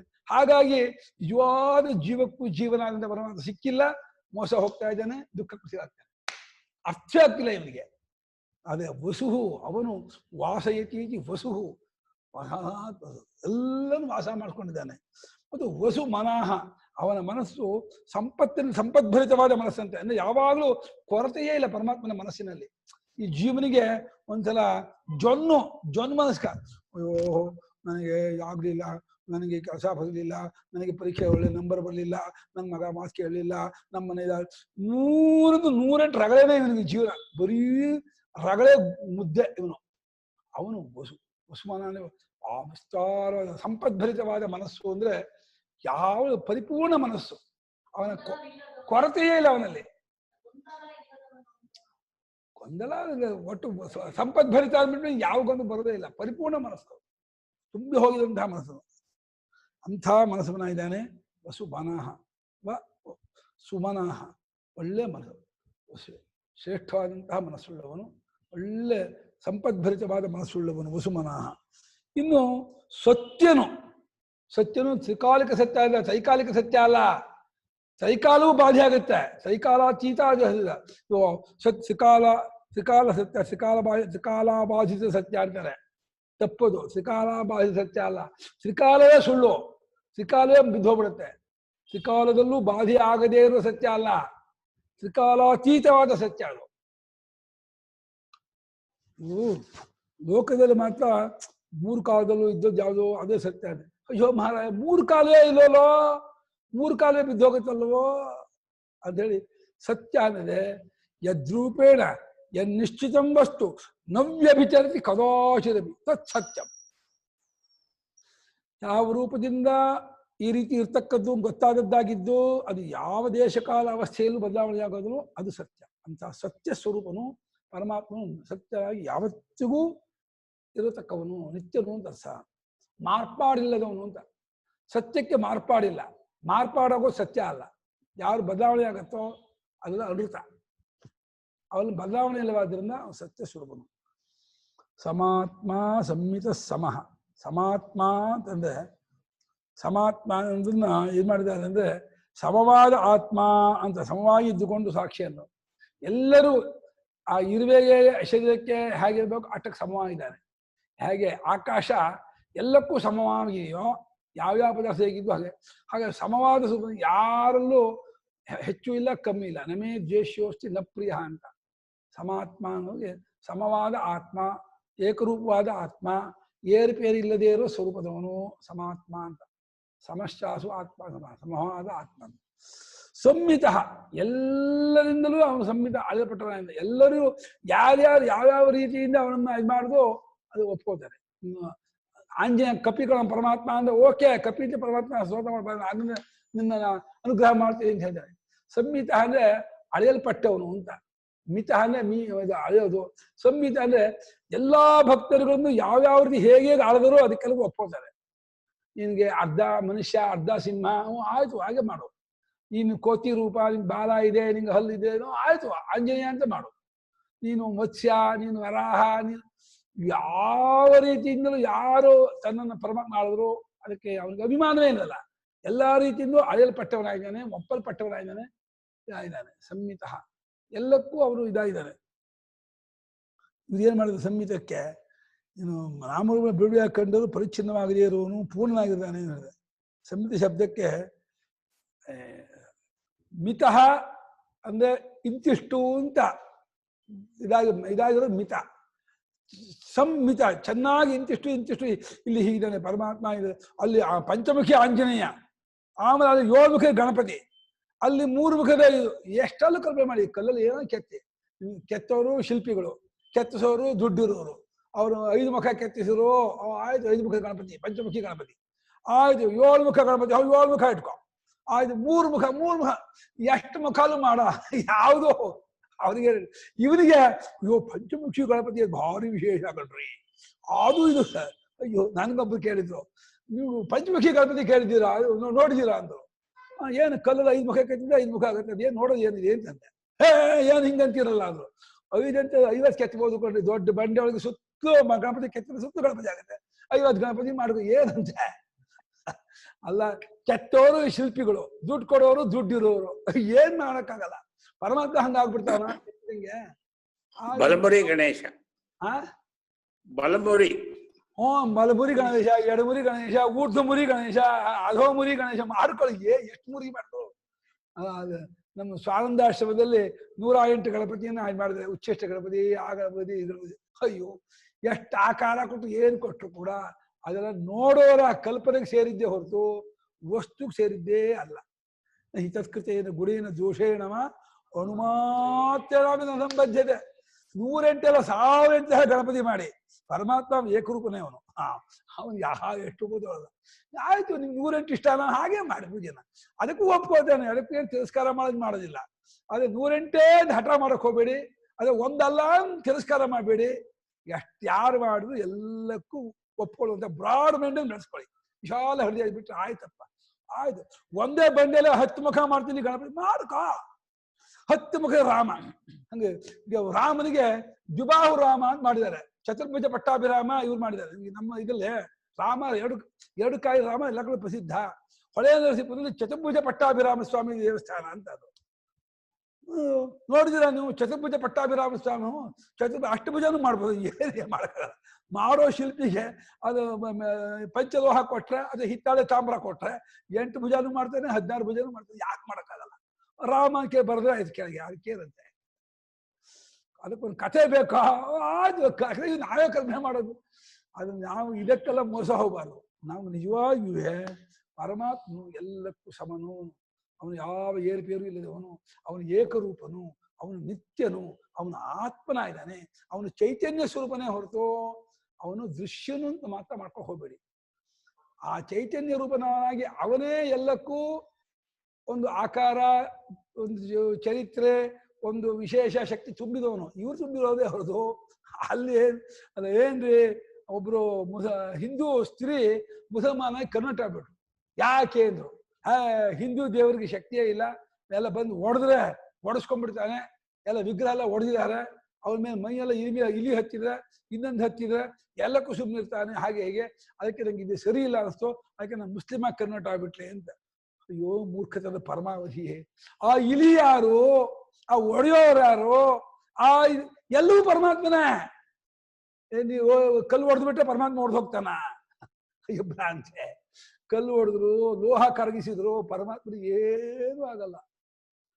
ಆ ಪರಮಾತ್ಮ ಏನ್ ಮಾಡ್ಕೊಂಡ್ಬಿಟ್ಟಿದ್ದಾರೆ ಅಂದ್ರೆ ಹೊರಡೆ ಒಂದು ಆಕಾರ ವಿಶೇಷ ಪರಮಾತ್ಮ, ಇಷ್ಟೇ ಪರಮಾತ್ಮ, ಇದೇ ಪರಮಾತ್ಮ. ಅದಕ್ಕೆ ಶಂಕರಾಚಾರ್ಯರು ಭಗವದ್ಗೀತೆಯಲ್ಲಿ ಯತ್ತು ಕೃತ್ಸವದೆ ಕಸ್ಮಿನ್ ಕಾರ್ಯೇ ಸಕ್ತ ಮಹೀತು ಅಲ್ಲವನ್ನು ಬರೀತಾರೆ. ಒಂದು ಒಂದು ವಿಗ್ರಹದಲ್ಲಿ ಇಷ್ಟೇ ಪರಮಾತ್ಮ ಅಂತ ಯಾರು ನೋಡ್ತಾರೆ ಅವರು ತಾಮಸ ಪೂಜೆ, ತಾಮಸ ಬುದ್ಧಿ ಬೈದ್ಬಿಟ್ಟಿದ್ದಾರೆ. ಯಥಾ ನಗ್ನಕ್ಷ ಪಳಕಾನಾಮ ಬಿಡ್ತಾರೆ. ಜೈನರಿಗೆ ಹೇಗೆ ಒಂದು ಮೂರ್ತಿಯಲ್ಲಿ ಇಷ್ಟೇ ದೇವರು ಭಾವನೆ ಇದೆಯೋ ಹಾಗೆ ಒಂದು ಮೂರ್ತಿ ಅಷ್ಟನ್ನೇ ಪರಮಾತ್ಮ ಅಂತ ಯಾರು ಭಾವನೆ ಮಾಡ್ತಾರೋ ಅವರು ಅತ್ಯಂತ ತಾಮಸ ಪೂಜೆ ಮಾಡುವರು ಅಂತ ನಿಂದೆ ಮಾಡ್ಬಿಟ್ಟಿದ್ದಾರೆ ಶಂಕರಾಚಾರ್ಯ. ಭಗವಂತನು ಬೈದ್ಬಿಟ್ಟಿದ್ದಾನೆ. ಏನಪ್ಪ, ಸರ್ವಾತ್ಮನಾದ ಭಗವಂತನನ್ನ ಆರಾಧನೆ ಮಾಡಕ್ಕೆ ಒಂದು ಕೇಂದ್ರ ಇಟ್ಕೊಂಡಿದ್ದೀನಿ, ಇದ್ರ ಮೂಲಕ ಭಗವಂತ ಆರಾಧನೆ ಮಾಡಿದ್ರೆ ಖಂಡಿತ ಸಾತ್ವಿಕ ಆಗುತ್ತೆ. ಇಲ್ಲ ಇಲ್ಲ ಬೇರೆ ಕಡೆ ಪರಮಾತ್ಮ ಇಲ್ವೇ ಇಲ್ಲ, ಬೇರೆ ಯಾವುದು ಪರಮಾತ್ಮ ಅಲ್ವೇ ಅಲ್ಲ, ಇಷ್ಟೇ ಪರಮಾತ್ಮ, ಇದೇ ಪರಮಾತ್ಮ, ಹೀಗೇ ಪರಮಾತ್ಮ ಅಂತ ಮಾಡ್ಕೊ. ಮಾಡೋ ತಪ್ಪು ಅಂತ ಅನ್ನಲ್ಲ, ನಿನ್ನ ಹಣೆ ಬರ, ನಿನ್ನ ಇಷ್ಟ. ಸತ್ಯ ಅಂತೂ ಅಲ್ಲ, ಅದು ಸತ್ಯಕ್ಕೆ ದೂರ. ಅದು ಸಂಹಿತೆ ಎಲ್ಲಾ ರೀತಿಯಿಂದಲೂ ಒಪ್ಪಲ್ಪಟ್ಟಿದ್ದಾನೆ, ಆಧಲ್ಪಟ್ಟಿದ್ದಾನೆ. ಮತ್ತು ಸಮಃ, ಸಮೋಹಂ ಸರ್ವಭೂತೇಶು, ಎಲ್ಲಲ್ಲೂ. ರಾವಣನಲ್ಲೂ ಅವನೇ, ಹಿರಣ್ಯಕಶಿಪುರಲ್ಲೂ ಅವನೇ, ರಾಮನಲ್ಲೂ ಅವನೇ, ದಶರಥಲ್ಲೂ ಅವನೇ, ಎಲ್ಲರೂ ಒಬ್ಬನೇ. ಅವನು ಯಾವ ಎಲ್ಲರೂ ಸಮನಾಗಿದ್ದಾನೆ, ಸಮನಾಗಿದ್ದಾನೆ, ಸಾಮನಾಗಿದ್ದಾನೆ. ಇನ್ನು ಅಮೋಘ, ಮೋಘ ಅಂದ್ರೆ ವ್ಯರ್ಥ, ಅಮೋಘ ಅಂದ್ರೆ ವ್ಯರ್ಥವಲ್ಲದವನು, ವ್ಯರ್ಥವಿಲ್ಲದವನು. ಅವನಲ್ಲಿ ವ್ಯರ್ಥತ್ವವಿಲ್ಲ, ಅವನು ವ್ಯರ್ಥವಲ್ಲ. ಅವನನ್ನು ಆರಾಧನೆ ಮಾಡಿದವರಿಗೆ ಏನ್ ಮಾಡುದು ಅದು ವ್ಯರ್ಥ ಆಯ್ತು ಅಂತ ಆಗೋದಿಲ್ಲ. ನಹಿ ಕಲ್ಯಾಣ ಕೃತ್ ಕಶ್ಚಿತ್. ಪರಮಾತ್ಮನ ಆರಾಧನೆ ಮಾಡಿದುದು, ಇವತ್ತು ವೃದ್ಧಾಭಿಷೇಕ ಮಾಡಿದೆ, ದಂಡ ಆಯ್ತು, ವೇಸ್ಟ್ ಆಯ್ತು, ಫಲಾನೇ ಬರಲಿಲ್ಲ, ಹಾಗೆ ಆಗೋದೇ ಇಲ್ಲ. ವೃದ್ಧಾಭಿಷೇಕ ಮಾಡಿ, ಏನಾದ್ರು ಒಂದು ಸತ್ಯನಾರಾಯಣ ಪೂಜೆ ಮಾಡಿ, ಇನ್ನೇನಾದ್ರೂ ಏನ್ ಮಾಡಿದ್ರು ಕೂಡ ಅದು ಮೋಘವೇ ಅಲ್ಲ, ಅಮೋಘ, ವ್ಯರ್ಥರಹಿತವಾದ, ವ್ಯರ್ಥವಲ್ಲದ್ದು, ಪರಿಪೂರ್ಣ ಸಾರ್ಥಕವಾದಂತಹ ಒಂದು. ಅವನ ಸ್ವರೂಪವೂ ಅಮೋಘ, ಅವನ ಆರಾಧನೆಯೂ ಅಮೋಘ. ವ್ಯರ್ಥ ನಮ್ಮ ಲೋಕದಲ್ಲಿ ಅಯ್ಯೋ ನನ್ನ ಜೀವನ ವ್ಯರ್ಥ ಆಯ್ತು ಕಣ್ರಿ, ಏನು ಸಂಪಾದನೆ ಮಾಡಲಿಲ್ಲ, ಏನೂ ತಿಳುವಳಿಕೆ ವಿದ್ಯಾಭ್ಯಾಸ ಮಾಡಲಿಲ್ಲ, ಯಾವುದೇ ವಿಷಯದಲ್ಲಿ ಬರೀ ನಮ್ಮ ತಾಯಿಯ ಯೌವನವನ್ನು ಹಾಳು ಮಾಡಕ್ಕೆ ಹುಟ್ಟುಬಿಟ್ಟೆ ನಾನು, ಬರೀ ತಿನ್ನೋದು ಕುಡಿಯೋದು ಮಾಡ್ಬಿಟ್ಟು ಪಶು ಪ್ರಾಣಿ ಅಂತ ಇದ್ಬಿಟ್ಟೆ ಕಣ್ರಿ, ಎಂಥ ನನ್ನ ದರಿದ್ರ ಜನ್ಮ ಅಂತ ಎಷ್ಟೋ ಜನ ತಮ್ಮನೆ ತಾವು ಬೈಕೊಳ್ಳೋರಿದ್ದಾರೆ ಲೋಕದಲ್ಲಿ. ಅಮೋಘ ಅಂದ್ರೆ ವ್ಯಾಲ್ಯೂಬಲ್, ಪ್ರೆಷಿಯಸ್ ಅನ್ನೋ ಅರ್ಥ. ಏನಮ್ಮ ಅಮೋಘ ಅಂದ್ರೆ? ಹೈಲಿ ವ್ಯಾಲ್ಯೂಬಲ್ ಅಂತ ಅಲ್ಲ, ಮೋಘ ಅಂದ್ರೆ ಮೋಘಾಶಾ ಮೋಘ ಕರ್ಮಾಣೋ ಮೋಘ ಜ್ಞಾನ ವಿಜಯ ರಾಕ್ಷಸಿ ಮಾಸುರೀಂಜೈವ ಪ್ರಕೃತಿ ಮೋಹಿನಿ. ಶಂಕರಾಚಾರ್ಯ ನೋಡಿ, ಮೋಘ ವ್ಯರ್ಥ ಅಂದ್ಬಿಟ್ಟಿದ್ದಾರೆ ಶಂಕರಾಚಾರ್ಯ. ಮೋಘವಾದ ಆಸೆ, ಆಸುರಿ ಸಂಪತ್ತಿನವರಿಗೆ ಅವರ ಆಸೆ ಎಲ್ಲ ವ್ಯರ್ಥವಾದ ಆಸೆ, ಅವರ ಕರ್ಮವೆಲ್ಲ ವ್ಯರ್ಥವಾದದ್ದು, ಮೋಘ ಅವರ ಜ್ಞಾನವೂ ವ್ಯರ್ಥವಾದದ್ದು, ಹಾಗೆ ಬರೆದಿದ್ದಾರೆ. ಮೋಘ ಅಂದ್ರೆ ಅದು, ಅಮೋಘ ಅಂದ್ರೆ ಅದಕ್ಕೆ ವಿರುದ್ಧ ಅಲ್ವಾ? ವ್ಯರ್ಥವಲ್ಲದ್ದು, ವ್ಯರ್ಥವಲ್ಲ, ಅದು ಸಾರ್ಥಕವಾದದ್ದು, ಅಮೂಲ್ಯವಾದದ್ದು ಅಂತಲ್ಲ. ಹಾಗಾದ್ರೆ ಅಲ್ಲ, ಅರ್ಥಾದರ್ಥ ಮಾಡ್ಕೋಬಹುದು. ಅಮೂಲ್ಯ ಅಂದ್ರೆ ಅಲ್ಲಿ ಮಗ, ಅರ್ಘ್ಯಂ ಅನರ್ಘ್ಯಂ ಅಮೂಲ್ಯ ಅಂತಿದೆ. ಅರ್ಘ ಅಂದ್ರೆ ಬೆಲೆ, ಅರ್ಘ ಪುಸ್ತಕದಲ್ಲಿ ಅನರ್ಘ ಬರೀತಾರೆ. ಅನರ್ಘ ಅಂದ್ರೆ ಅದು ಬೆಲೆ ಅತೀತವಾದದ್ದು, ಅಮೂಲ್ಯವಾದದ್ದು. ಅದು ಅರ್ಘ್ಯ ಬೇರೆ, ಅರ್ಘ್ಯಂ ಅನರ್ಘ್ಯಂ. ಇದು ಮೋಘ ಅಮೋಘ, ವ್ಯರ್ಥವಲ್ಲದ್ದು. ಅರ್ಘಂ ಅಂದ್ರೆ ಬೆಲೆ ಅಂತ ಅರ್ಥ, ಅನರ್ಘ ಅಂದ್ರೆ ಬೆಲೆ ಇಲ್ಲದ್ದು ಅಂತ. ಇಲ್ಲಿ ಮೋಘ ಅಮೋಘ, ಮೋಘಕ್ಕೆ ವಿರುದ್ಧವಾದದ್ದು, ವ್ಯರ್ಥವಲ್ಲದ್ದು, ಸಾರ್ಥಕವಾದದ್ದು, ಪರಿಪೂರ್ಣ ಅರ್ಥವಾಗಿ, ಅಲ್ಲಿ ಕಿಂಚಿತ್ತು ವೇಸ್ಟ್ ಇಲ್ಲ. ಲೋಕದಲ್ಲಿ ಇಷ್ಟೆಲ್ಲ ಭಗವಂತ ನಿಮಗೆ ಬುದ್ಧಿ ಕೊಟ್ಟ, ಏನು ಉಪಯೋಗಿಸ್ಕೊಳ್ಳಿಲ್ಲ, ದಂಡ ಅಂತ ಬೈತಾರೆ. ಆಮೇಲೆ ತುಂಬಾ ಶಕ್ತಿ ಇದೆಯಪ್ಪ, ಒಬ್ಬ ಪರೋಪಕಾರ ಮಾಡಲ್ಲ, ಒಂದು ಫಂಕ್ಷನ್ ಹೋಗ್ಬಿಟ್ಟು ಒಬ್ಬ ಸಹಾಯ ಮಾಡಲ್ಲ, ಯಾತಕ್ಕೆ ನಿನ್ ಶಕ್ತಿ? ದಂಡ ವ್ಯರ್ಥ ನಿನ್ ಶಕ್ತಿ ಅಂತ ಬೈಸ್ಕೊತಾರೆ. ಹಾಗೆ ಇನ್ಯಾರು ತುಂಬಾ ಶ್ರೀಮಂತಿಗೆ ಇದ್ದು ಕೋಟೀಶ್ವರನಾಗಿದ್ದೆ ಏನು ಹುಲಿ ಹಾಲು ಕೆಚ್ಚಿದ್ದಂಗೆ. ಕಾಡು ಹುಲಿ ಹಾಲು ಎಷ್ಟು ಹಾಲಿದ್ದಾನೆ ಏನ್ ಪ್ರಯೋಜನ? ಆ ಹುಲಿ ಹಾಲಿನ ಕೆಚ್ಚು ಉಪಯೋಗ ಬರುತ್ತೆ. ಹಾಗೆ ನಿನ್ನಂತೆ ದುಡ್ಡಿರೋದು ಏನು ಸಮಾಜಕ್ಕೂ ಇಲ್ಲ, ನಿನಗೂ ಇಲ್ಲ, ಪುರುಷಾರ್ಥಕ್ಕೂ ಇಲ್ಲ, ದಾನ ಧರ್ಮಕ್ಕೂ ಇಲ್ಲ, ವ್ಯರ್ಥ. ಹಾಗೆ ಪರಮಾತ್ಮನ ಯಾವುದೂ ಇಲ್ಲ. ಪರಮಾತ್ಮನ ಸ್ವರೂಪದಲ್ಲಿ ಪ್ರತಿಯೊಂದು ಸಾರ್ಥಕವೇ, ವ್ಯರ್ಥ ಇಲ್ಲವೇ ಇಲ್ಲ. ಓ ಮಾಡ್ತೇ ತಗೋಬೇಕು. ಇನ್ನೊಂದು ಮಾತ್ರ ಇದರಲ್ಲಿದೆ, ನಾಳೆಯಿಂದ ಬೇರೆ ಡಬ್ಬ ಹಾಕಬೇಕು. ಇಸ್ಮೇ ಏಕ್ ಹೀಗೆ ಹೈ.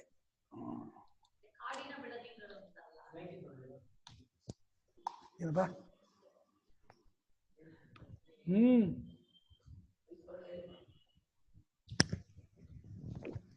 ಮೈಕ್ ಬೀಜ ಮುಕ್ಕೋದಾರೆ. ಅಲ್ಲ, ಕಾಡಿನ ಬೆಳದಿಂಗಳು ಅಂತಾರಲ್ಲ ಹಾಗೆ. ಯಾವ್ದೋ? ಹೌದೌದು. ಅರಣ್ಯ ರೋದನ, ಕಾಡಿನ ಬೆಳಕು, ಹಿಮಾಲಯದ ಹೊಟ್ಟೆ ಇರತಕ್ಕಂಥ ವಜ್ರ, ಪ್ರಪಂಚಕ್ಕಿಲ್ಲ, ಬೆಳಕಿಲ್ಲಿರೋದು ಅಂತ. ಹಾಗೆ ಪುಂಡರೀಕಾಖ್ಯ ಇನ್ನೊಂದ್ಸಲ ಬಂದಿತ್ತು ಅಲ್ಲ, ಪುಂಡರೀಕಂ ಇವ ಅಕ್ಷಿಣೀ ಯಶಃ, ಕಮಲದಂತೆಯೇ ಕಣ್ಣುಳ್ಳವನು, ಮನೋಹರವಾದ ಕಣ್ಣುಳ್ಳವನು, ಕೋಮಲವಾದ ಕಣ್ಣುಳ್ಳವನು. ನೀವು ಹೇಳೋದಾದ್ರೆ ಅಧ್ಯಾತ್ಮ ದೃಷ್ಟಿನ ಹೇಳೋದಾದ್ರೆ ಶಾಂತ ಕಣ್ಣು. ಅವನ ಕಣ್ಣಿನಲ್ಲಿ ಯಾರನ್ನು ಕ್ರೂರ ದೃಷ್ಟಿಯಿಂದ ನೋಡೋದಿಲ್ಲ. ಅವನು ಎಲ್ಲರನ್ನು ಪ್ರೇಮ ದೃಷ್ಟಿಯಿಂದ ನೋಡ್ತಾನೆ, వాళ్ళ ಹಿತದೃಷ್ಟಿಯಿಂದ ನೋಡ್ತಾನೆ.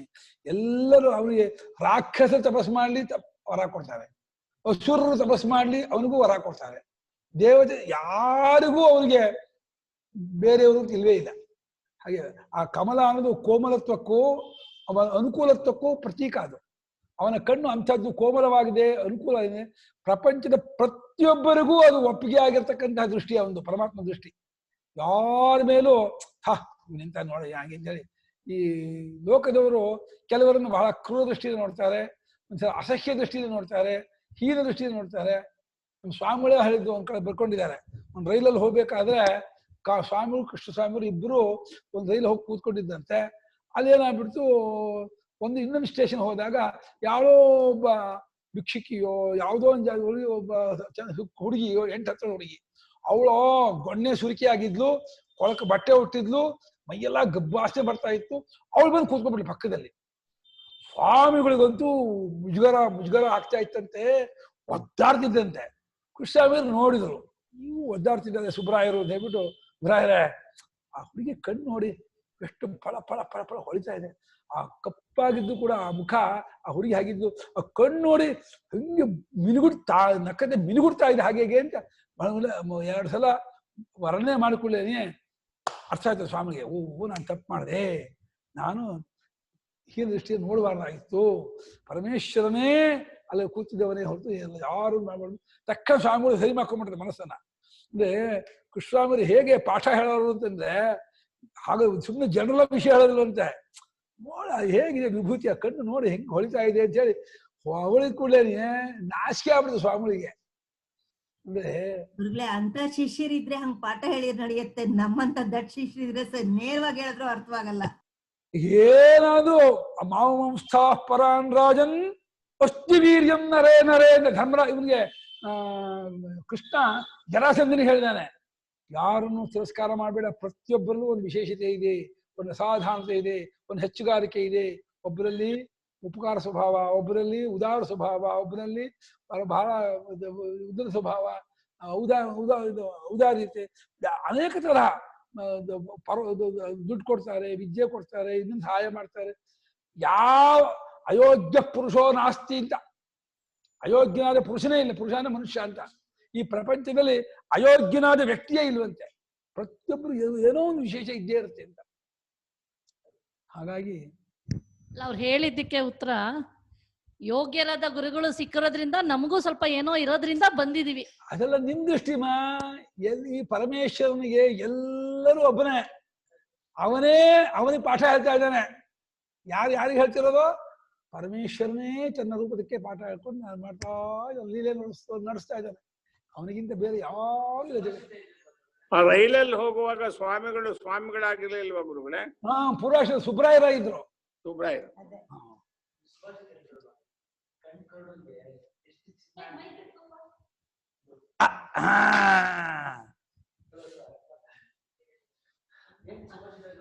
ಲೋಚನಾಭ್ಯಾಂ ವಿಹೀನಸ್ಯ ದರ್ಪಣ ಕಿಂ ಕರಿಷ್ಯತಿ ಅದಲ್ಲ. ಶಾಸ್ತ್ರಂ ಕಸ್ಯ ಕರೋತಿ ಕಿಂ ಯಸ್ಯ ನಾಸ್ತಿ ಸ್ವಯಂ ಪ್ರಜ್ಞಾ ಶಾಸ್ತ್ರಂ ತಸ್ಯ ಕರೋತಿ ಕಿಂ ಲೋಚನಾಭ್ಯಾಂ ವಿಹೀನಸ್ಯ. ಏನ್ ಹೇಳಿದ್ದು?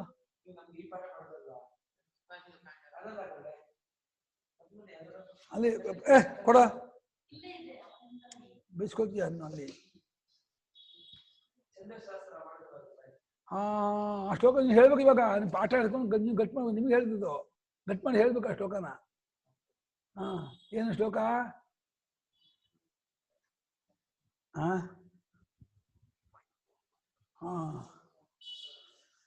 ಪುಂಡರೀಕಾಖ್ಯಾನೇನ ಕಮಲದಂತೆ ಕಣ್ಣುಳ್ಳವನು, ಶಾಂತವಾದ ಅನುಗ್ರಹ ರೂಪವಾದ ಬಹಳ ಪ್ರಸನ್ನವಾದಂತಹ ದೃಷ್ಟಿಯುಳ್ಳವನು ಅಂತ ಅರ್ಥ. ವೃಷಕರ್ಮ ಧರ್ಮದ, ವೃಷ ಅಂದ್ರೆ ಧರ್ಮ ಹೇಳ. ಅವನ ಕೆಲಸವೆಲ್ಲ ಧರ್ಮರೂಪವಾದ ಕೆಲಸವೇ ಹೊರತು ಅಧರ್ಮ ಮಾಡೋದೇ ಇಲ್ಲ. ರಾಮೋ ವಿಗ್ರಹವಾನ್ ಧರ್ಮ. ರಾಮ ಅಂದ್ರೆ ಯಾರು? ಸಾಕ್ಷಾತ್ ಧರ್ಮಮೂರ್ತಿಯೇ ರಾಮರೂಪದಿಂದ ಹೇಳಿದ್ದಾನೆ. ರಾಮ ಏನ್ ಹೇಳ್ದು ಅದು ಶಾಸ್ತ್ರ. ರಾಮ ಹೇಗೆ ನಡ್ಕೊಂಡ್ರು ಅದು ಧರ್ಮ. ರಾಮ ಎಲ್ಲಿ ಏನ್ ಮಾಡು ಅದು ಪ್ರಶ್ನಾತೀತ. ಅದು ರಾಮ ವಾಲಿನ ಹಿಂದಿಂದ ಹೊಡೆದ ಅಂದ್ರೆ ಅದೇನೋ ಧರ್ಮ ಸೂಕ್ಷ್ಮ ಇದೆ, ಅದಕ್ಕೆ ಹೊಡೆದ ಅಂತ ತಿಳ್ಕೊಬೇಕೆ ಹೊರತು ರಾಮ ಹೊಡೆದು ತಪ್ಪು ಮಾಡೋದು. ರಾಮ ಸೀತೆಯನ್ನು ಬಿಟ್ಟ ಅಂದ್ರೆ ಅದಕ್ಕೇನೋ ಒಂದು ಧರ್ಮದ ಕಾರಣ ಇದೆ. ರಾಮ ತಪ್ಪು ಮಾಡೋದಪ್ಪ. ರಾಮನಿಗೆ ಅನ್ಯಾಯ ಗೊತ್ತಿಲ್ಲಪ್ಪ. ರಾಮನಿಗೆ ತಪ್ಪು ಅನ್ಯಾಯ ಅಶಾಸ್ತ್ರೀಯ ಇಲ್ಲವೇ ಇಲ್ಲ. ಅವ ವಿಗ್ರಹವಾನ್ ಧರ್ಮ ಅಂತ ಹಾಗೆ ತಗೋ. ಏನ್ ಮಾಡಿದ್ರು ರಾಮನ್ ಮಾತ್ರ ಬಿಟ್ಕೊಡೋದಿಲ್ಲ. ಕೃಷ್ಣನಾಗೆ ಏನ್ ಕೃಷ್ಣ ಗೋಪಿಕಾ ಸೀತೆ ಆಟ, ಅಯ್ಯೋ ಅವನಿಗೇನೋ ಒಂದು ಅನುಗ್ರಹ ಬುದ್ಧಿ ಇದೆ ಅವ್ರು ಮಾಡ್ಬೇಕು ಅಂತ. ಅದಕ್ಕೆ ಕೃಷ್ಣ ತಪ್ಪು ಮಾಡಿಲ್ಲ, ತಪ್ಪು ಮಾಡೋನಲ್ಲ. ಕೃಷ್ಣ ತಪ್ಪಿಲ್ಲ. ಸಾಕ್ಷಾತ್ ಧರ್ಮಮೂರ್ತಿಗಳೇ ಆ ಪರಮಾತ್ಮನೇ ಆ ಕೃಷ್ಣ ರೂಪದಿಂದ ರಾಮ ರೂಪದಿಂದ ಇಳಿದು ಬಂದವರಾದ್ರಿಂದ ಅವರಲ್ಲಿ ಏನ್ ಮಾಡುದು ಅನ್ಯಾಯ ಅಧರ್ಮ ತಪ್ಪು ನಡೆಯೋದೇ ಇಲ್ಲ, ನಡೆದೇ ಇಲ್ಲ. ಅದು ಸುಮ್ಮನೆ ನಾವೇನೋ ಟೈಮ್ ಪಾಸಿಗೆ ಚರ್ಚೆ ವಾದ ಮಾಡಬೇಕೇ ಹೊರತು ಅದೆಲ್ಲ ಸಾಧ್ಯವೇ ಇಲ್ಲ. ಆ ಮಹಾತ್ಮರಲ್ಲಿ ಅದು ಬರೋದು. ವೃಷಕರ್ಮ ಧರ್ಮಕರ್ಮ. ವೃಷ ಅಂದ್ರೆ ಧರ್ಮ, ಧರ್ಮರೂಪವಾದ ಕರ್ಮವನ್ನ ಮಾಡುವಾತನು ಧರ್ಮರೂಪದವನು. ಅಷ್ಟೇ ಅಲ್ಲ, ಅವನ ಆಕಾರವೇ ವೃಷ ಆಕೃತಿ, ಧರ್ಮದ ಆಕಾರ. ನಿಮ್ಗೆ ರಾಮಾಯಣ ನೋಡ್ಬೋದು, ನಿಜವಾಗಿ ಧರ್ಮವೇ ಇಳಿದಿರೋದು. ನಿಮ್ ಚರ್ಮಚಕ್ಷುಸಿಗೆ ಅವನ ಶರೀರ ಕೈಕಾಲು ಕಣ್ಣು ಅನ್ನೋದೆ. ಅವನ ಪರಮಾತ್ಮನ ಆಕಾರ ಏನು ಕೇಳಿದ್ರೆ ಧರ್ಮಕ್ಕೆ ಏನು ಆಕಾರವೋ ಸ್ವರೂಪವೋ ಅದೇ ಅವನ ಸ್ವರೂಪ. ಪರಮಾತ್ಮ ಸ್ವರೂಪ ಏನೋ ಧರ್ಮದ ಸ್ವರೂಪವೇ. ಧರ್ಮೋ ವಿಶ್ವಸ್ಯ ಜಗತಃ ಪ್ರತಿಷ್ಠಾ. ಧರ್ಮಕ್ಕೆ ಜಗತ್ತನ್ನು ಧಾರಣೆ ಮಾಡೋ ಶಕ್ತಿ ಬಂದಿರೋದು ಪರಮಾತ್ಮ ರೂಪವಾದದ್ದಾದ್ರಿಂದ ಧರ್ಮದ ಆಕಾರದವನು, ಧರ್ಮದ ಕೆಲಸದವನು. ಧರ್ಮಾಕೃತಿ ಧರ್ಮ ಕರ್ಮ ಅಂತ. ವೃಷಾಕೃತಿ ವೃಷಕರ್ಮ. ಹಿಂದಿನಿದ್ರಲ್ಲಿ ವೃಷ ಅಂದ್ರೆ ವೃಷ ಕಪಿ ಅಂದಾಗ ಭೂಮಿನ ಧರ್ಮಕ್ಕೆ ಶ್ರೇಷ್ಠನು, ಧರ್ಮವನ್ನು ಕಾಪಾಡುವಾತನು ಅಂತ ಅರ್ಥ ಮಾಡಿದ್ರು. ಇವಾಗ ಧರ್ಮ ನಡೆಯುವವನು ಭೂಮಿಯನ್ನ ನೀರಿಂದ ಎತ್ತಿದವನು. ಇನ್ನೊಂದು ಅರ್ಥ ವರುಷಣ ಅಂತ ಅರ್ಥ ಮಾಡಿ ಮಳೆಯಿಂದ ಮುಳುಗಿ ಹೋದಂತಹ ಭೂಮಿಯನ್ನ ಎತ್ತಿದವನು ಅಂತ ಇನ್ನೊಂದು ಅರ್ಥ ಇದೆ. ಎರಡು ಅರ್ಥ ಇದೆ. ಕಾದ ನೀರು, ಕಾತ್ ಪಾತೀತಿ ಕಪಿಹಿಂದ, ನೀರಿಂದ ಕಾಪಾಡಿದನು ಅಂತ ಅದರ್ಥ ಮಾಡಿದ್ರು. 13ನೇ ಶ್ಲೋಕ. ರುದ್ರೋ ಬಹುಶಿರ ಬಭ್ರುಃ. ರುದ್ರೋ ಬಹುಶಿರ ಬಭ್ರುಃ. ವಿಶ್ವಯೋ ನಿಶ್ರುತಿಶ್ರವಾಃ. ಯೋ ನಿಶ್ರುತಿಶ್ರವಾಃ. ಅಮೃತ ಶಾಶ್ವತ ಸ್ಥಾಣುಃ. ಅಮೃತ ಶಾಶ್ವತ ಸ್ಥಾಣುಃ. ವರಾರೋಹೋ ಮಹಾತಪಾಃ. ರುದ್ರೋ ಬಹುಶಿರ ವಿಶ್ವಯೋ ನಿಶ್ರುತಿಶ್ರವಾಃ. ಅಮೃತ ಶಾಶ್ವತ ಸ್ಥಾಣುರ್ವರಾರೋಹೋ ಮಹಾತಪಾಃ. ರುದ್ರಃ ಬಹುಶಿರಾಃ ಬಭ್ರುಃ ವಿಶ್ವಯೋನಿಃ ಶುಚಿಶ್ರವಾಃ. ಅಮೃತಃ ಶಾಶ್ವತಃ ಸ್ಥಾಣುಃ ವರಾರೋಹಃ ಮಹಾತಪಾಃ. ರುದ್ರ ಅಂತ ಪರಮಾತ್ಮನಿಗೆ ಒಂದು ವಿಶೇಷಣ. ರುದ್ರ ಅಂತ ಯಾಕೆ ಹೆಸರು ಅಂದ್ರೆ ಭಕ್ತಾನಾಂ ಹೃದಂ ದ್ರಾವಯತಿ ರುದ್ರ. ಯಾರು ಅವರ ಭಕ್ತರಾಗಿರ್ತಾರೋ ಅವ್ರನ್ನ ಆರಾಧನೆ ಮಾಡ್ತಾರೋ ಅವರ ಅಳುವನ್ನು ಓಡಿಸ್ಬಿಡ್ತಾನಂತೆ. ಇನ್ನೊಂದು, ಯಾರು ಪಾಪಿಗಳಾಗಿರ್ತಾರೋ, ಯಾರು ಧರ್ಮ ದ್ವೇಷಿಗಳು, ಧರ್ಮ ವಿರುದ್ಧ ನಡ್ಕೊಳ್ತಾರೋ ರೋದಯತಿ ರುದ್ರ, ಅವ್ರನ್ನ ಅಳಿಸ್ತಾನಂತೆ. ಧರ್ಮಕ್ಕೆ ವಿರುದ್ಧರಾದವರನ್ನು, ಪಾಪಿಗಳಾಗಿರೋರನ್ನು ಅಳಿಸುವನಾದ್ರಿಂದಲೂ ರುದ್ರ. ಇನ್ನೊಂದು, ಹೃದಂ ದ್ರಾವಯತಿ, ಭಕ್ತರ ದುಃಖವನ್ನ ಕಷ್ಟವನ್ನ ಹೋಗಲಾಡಿಸುವಾತನು, ಆದ್ದರಿಂದ ಪರಮಾತ್ಮ ರುದ್ರ. ಇನ್ನೊಂದು ಋತಿ ರಮತೆ ಇದೆ. ಋತ್ ಅಂದ್ರೆ ವೇದ ಶಬ್ದ, ವೇದ ಶಬ್ದದಲ್ಲಿ ಆನಂದ ಪಡುವಾತನು ಅಂತೂ ಅರ್ಥ ಮಾಡಿದ್ದಾರೆ. ಋತ್ ಅಂದ್ರೆ ವೇದ ಶಬ್ದ, ಓಂಕಾರ, ಓಂಕಾರದಲ್ಲಿ ಆನಂದ ಪಡುವನು, ವೇದದಲ್ಲಿ ಆನಂದ ಪಡುವನು ರುದ್ರ ಅಂತ ಅರ್ಥ ಅನೇಕ ಅರ್ಥ ಮಾಡಿದ್ದಾರೆ. ರೋದಯತಿ ಇದು ರುದ್ರ, ಹೃದಂ ದ್ರಾವಯತಿ ಇದು ರುದ್ರ, ರೌತಿ ಇತಿ ರುದ್ರ ಅಂತ ಅರ್ಥ ಮಾಡಿದ್ದಾರೆ. ಉಚ್ಚಸ್ವರದಿಂದ ಕೂಡಿಕೊಂಡವನು ಅವನೇ, ಆ ವೇದ ಉತ್ತಮ ಮೇಲ್ಮಟ್ಟದ ಧ್ವನಿಯಿಂದ ಕೂಗುವಾತನು ಅವನೇ ಆಗಿದ್ದಾನೆ, ಅನ್ನೋ ರುದ್ರ ಅಂತ. ಅವನಷ್ಟು ಮೇಲದ ಮಟ್ಟದ ಸ್ತರದ ಧ್ವನಿಯಿಂದ ಕೂಗೋರು ಯಾರೂ ಇಲ್ಲ ಅಂತ, ಅದನ್ನು ರುದ್ರ ಅಂತ ಹೇಳಿದ್ದ. ಇಲ್ಲಿ ಪಾಪಿಗಳನ್ನು ಅಳಿಸುವವನು ಅಂದ್ರೆ ನಾಶ ಮಾಡುವವನು ಅಂತ ಅರ್ಥ. ಅಳಿಸುವನು ಅಂದ್ರೆ ಇವಾಗ ಪಾಪಿಗಳು ಅಳ್ತಾರಲ್ಲ, ಅಯ್ಯೋ ನನ್ ದುಡ್ಡು ಕಳ್ಕೊಂಡ್ಬಿಟ್ಟೆ ಅಳ್ತಾರೆ. ದುಡ್ಡು ಕಳ್ಕೊಂಡ್ರೆ ಪಾಪ ಕಾರಣ. ಆ ಪಾಪದ ಮೂಲಕ ದುಡ್ಡನ್ನು ಮರೆ ಮಾಡಿ ಅಳಿಸ್ತಾನೆ. ದುಡ್ಡು ಕಳ್ಕೊಂಡ್ಬಿಟ್ಟೆ, ಅಯ್ಯೋ ನನ್ನ ತಂದೆ ಕಳ್ಕೊಂಡ್ಬಿಟ್ಟೆ, ಅಯ್ಯೋ ನನ್ನ ತಾಯಿ ಕಳ್ಕೊಂಡ್ಬಿಟ್ಟೆ, ಅಯ್ಯೋ ನನ್ಗೆ ಹೋಯ್ತು, ನನ್ ಕಾಲು ಕಳ್ಕೊಂಡ್ಬಿಟ್ಟೆ. ಏನೇನ್ ದುಃಖ ಬಂದು ದುಃಖ ಕಾರಣ ಏನೋ ಪಾಪ. ಆ ಪಾಪ ಫಲ ಕೊಡೋನು ಯಾರೋ ಫಲ ಮತ ಉಪಪತ್ತೇ ಸೂತ್ರ. ಎಲ್ಲ ಫಲವು ಪರಮೇಶ್ವರಲ್ಲೇ ಉಂಟಾಗುವುದಾದ್ರಿಂದ ಭಕ್ತರಿಗೆ ಆಗಬೇಕಾದಂತಹ ದುಃಖವನ್ನು ಕಷ್ಟವನ್ನು ಹೋಗಲಾಡಿಸುವಾತನಾದ್ರಿಂದ ಹೃದಂ ದ್ರಾವಯತಿ ದುರ್ಗೋಣ. ಪಾಪಿಗಳಿಗೆ ರೋದಯತಿ ಇತಿ ರುದ್ರ ಅಂತ. ರೌತಿ ವಿಶೇಷೇಣ ಸ್ವರೇಣ ರೌತಿ ಉಚ್ಚೈ ರೌತಿ ಅಂತ. ಋತಿ ರಮತೆ, ಒಳ್ಳೆಯ ಶಬ್ದದಲ್ಲಿ ಸುಶ್ರಾವ್ಯ ಶಬ್ದದಲ್ಲಿ ರಮಿಸ್ತಾರೆ, ಅಂದ್ರೆ ವೇದ ಶಬ್ದದಲ್ಲಿ ರಮಿಸುವನು, ಅದನ್ನ ರುದ್ರ ಮಾಡ್ಬೋದು. ಅನೇಕ ಅರ್ಥ ಸಾರಣಾಚಾರ್ಯರು, ಇವರು ಭಟ್ಟಭಾಸ್ಕರರು ಕೂಡ ರುದ್ರಾಧ್ಯಾಯಕ್ಕೆ ಅರ್ಥ ಮಾಡುವಾಗ ಹೀಗೆ 3-4 ಅರ್ಥ ಮಾಡಿದ್ದಾರೆ ರುದ್ರಾನಕ್ಕೆ. ಇನ್ನು ಬಹುಶಿರಾಹ ಸಹಸ್ರಶೀರುಷ ಪುರುಷೋ, ಬಹೂನಿ ಶಿರಾಂಸಿ ಯಸ್ಯ ಸಹ, ಎಲ್ಲ 700 ಕೋಟಿ ತಲೆ ಯಾರ್ದ. ಅನೇಕ ಭಕ್ತನಯನಂ, ಅನೇಕಾದ್ಭುತ ದರ್ಶನಂ, ಅನೇಕ ದಿವ್ಯಾಭರಣಂ, ದಿವ್ಯಾನೇಕೋದ್ಯದಾಯುಧಂ, ದಿವ್ಯಮಾಲ್ಯಾಂಬರಧರಂ, ದಿವ್ಯಗಂಧಾನುಲೇಪನಂ, ಸರ್ವಾಶ್ಚರ್ಯಮಯಂ ದೇಹಂ ಅನಂತಂ ವಿಶ್ವತೋ ಮುಖಂ.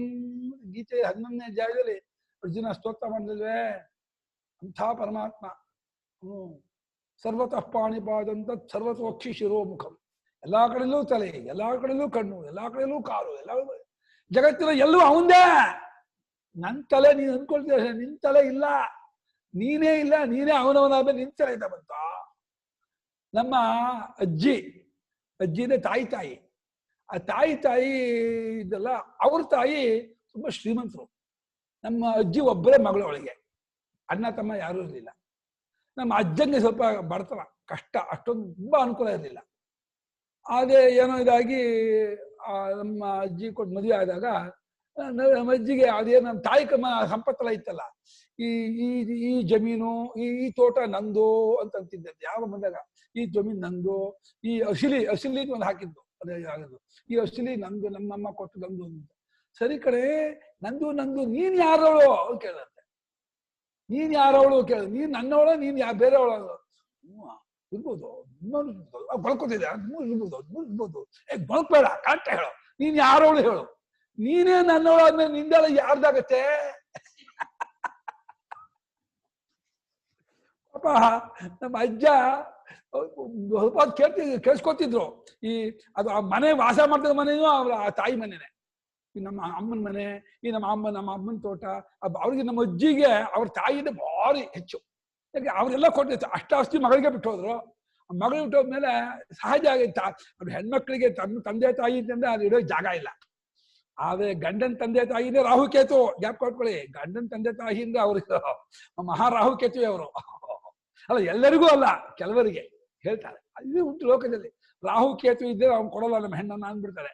ಆ ಕನ್ಯಾ ಇದೆ ಬಂದಾಗ್ಲೇನೆ ರಾಹುಕೇತು ಮನೆ ಇದಾರ ಅಂತ. ನಿಮ್ಮ ಅಪ್ಪ ಅಮ್ಮ ಯಾವ ಕೇತುಪ್ಪ ಅಂತ ಕೇಳ್ಬೋದು. ಯಾವಾಗಲೂ ನಾರಿ ಬೆಳಗ ಒಳಗೆ, ಹೋರಿ ಬೆಳಗ ಹೊರಗೆ ಅಂತ ಗಾದೆ. ನಾರಿ ಬೆಳಗ ಒಳಗಿರ್ತಾರೆ, ಹೋರಿ ಬೆಳಗ ಒಳಗೆ, ಏನು ಅಷ್ಟೇ. ಆದರೆ ಇವನು ಬಹುಶಿರಾಹ, ಅನೇಕ ತಲೆಯುಳ್ಳವನು, ಎಲ್ಲಾ ತಲೆಯನ್ನು ಉಳ್ಳವನು, ಎಲ್ಲವೂ ಅವನೇ ಆಗಿದ್ದಾನೆ. ಬಭ್ರು ಅಂದ್ರೆ 2 ಅರ್ಥ ಮಾಡಿದೆ. ಇವರು ಬಭ್ರು ಭರಣಾ ಬಭ್ರು ಮಾಡಿದ್ದಾರೆ, ಎಲ್ಲವನ್ನೂ ಹೊತ್ಕೊಂಡವನು ಅಂತ. ಬಭ್ರು ಒಂದು ಬಣ್ಣಕ್ಕೂ ಹೆಸರು. ಬಭ್ರುಸುಕ ಬಭ್ರೂರ ಋಣ ಬಭ್ರುಸುಕ ಬಭ್ರುಸ್ತೆ. ಅಲ್ಲಿ ಬೂದಿ ಕುಂಬಳಕಾಯಿ ಬಣ್ಣ ಇದೆಯಲ್ಲ, ಬೂದಿ ಕುಂಬಳಕಾಯಿ ಬಣ್ಣಕ್ಕೆ ಬಬ್ರು ಬಣ್ಣ ಅಂತಾರೆ.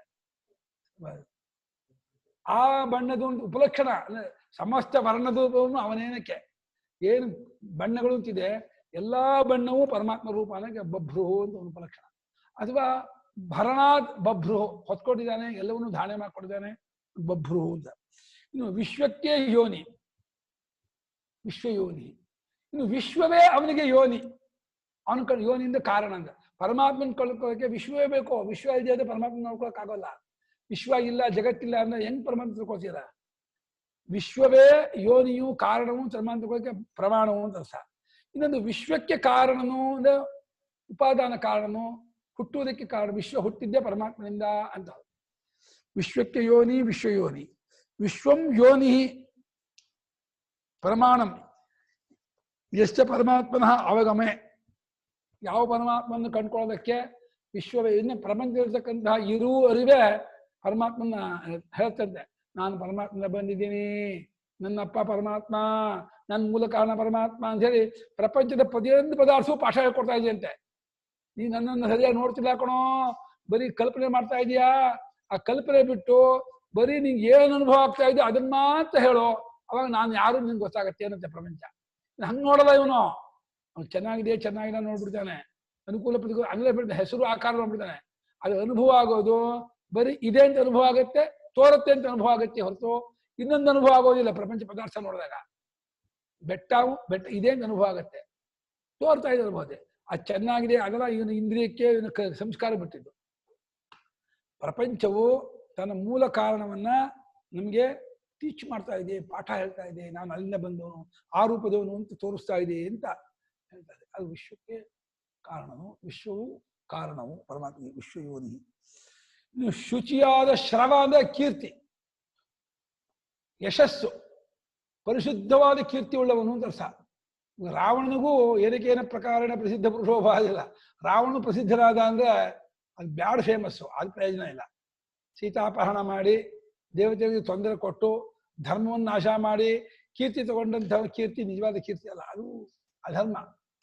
ಅದೇ ಪರಮಾತ್ಮನ ಕೀರ್ತಿ ಶುಚಿಯಾದ ಶುದ್ಧವಾದಂತಹ ಶ್ರವಣ ಕೀರ್ತಿ, ಹೆಸರುವಾಸಿ, ಪರಿಶುದ್ಧವಾದ ಹೆಸರುಳ್ಳವನು ಅಂದ್ರೆ ಕೀರ್ತಿ ಪೃಷ್ಠಂ ಗಿರೇರಿವಾ ಅಹಂ ವೃಕ್ಷಸ್ಯರೇರಿವಾ ಕೀರ್ತಿ ಪೃಷ್ಠಂ ಗಿರೇರಿವಾ ಅಂತ ತ್ರಿಶಂಕು ಹೇಳ್ಕೊಂಡ.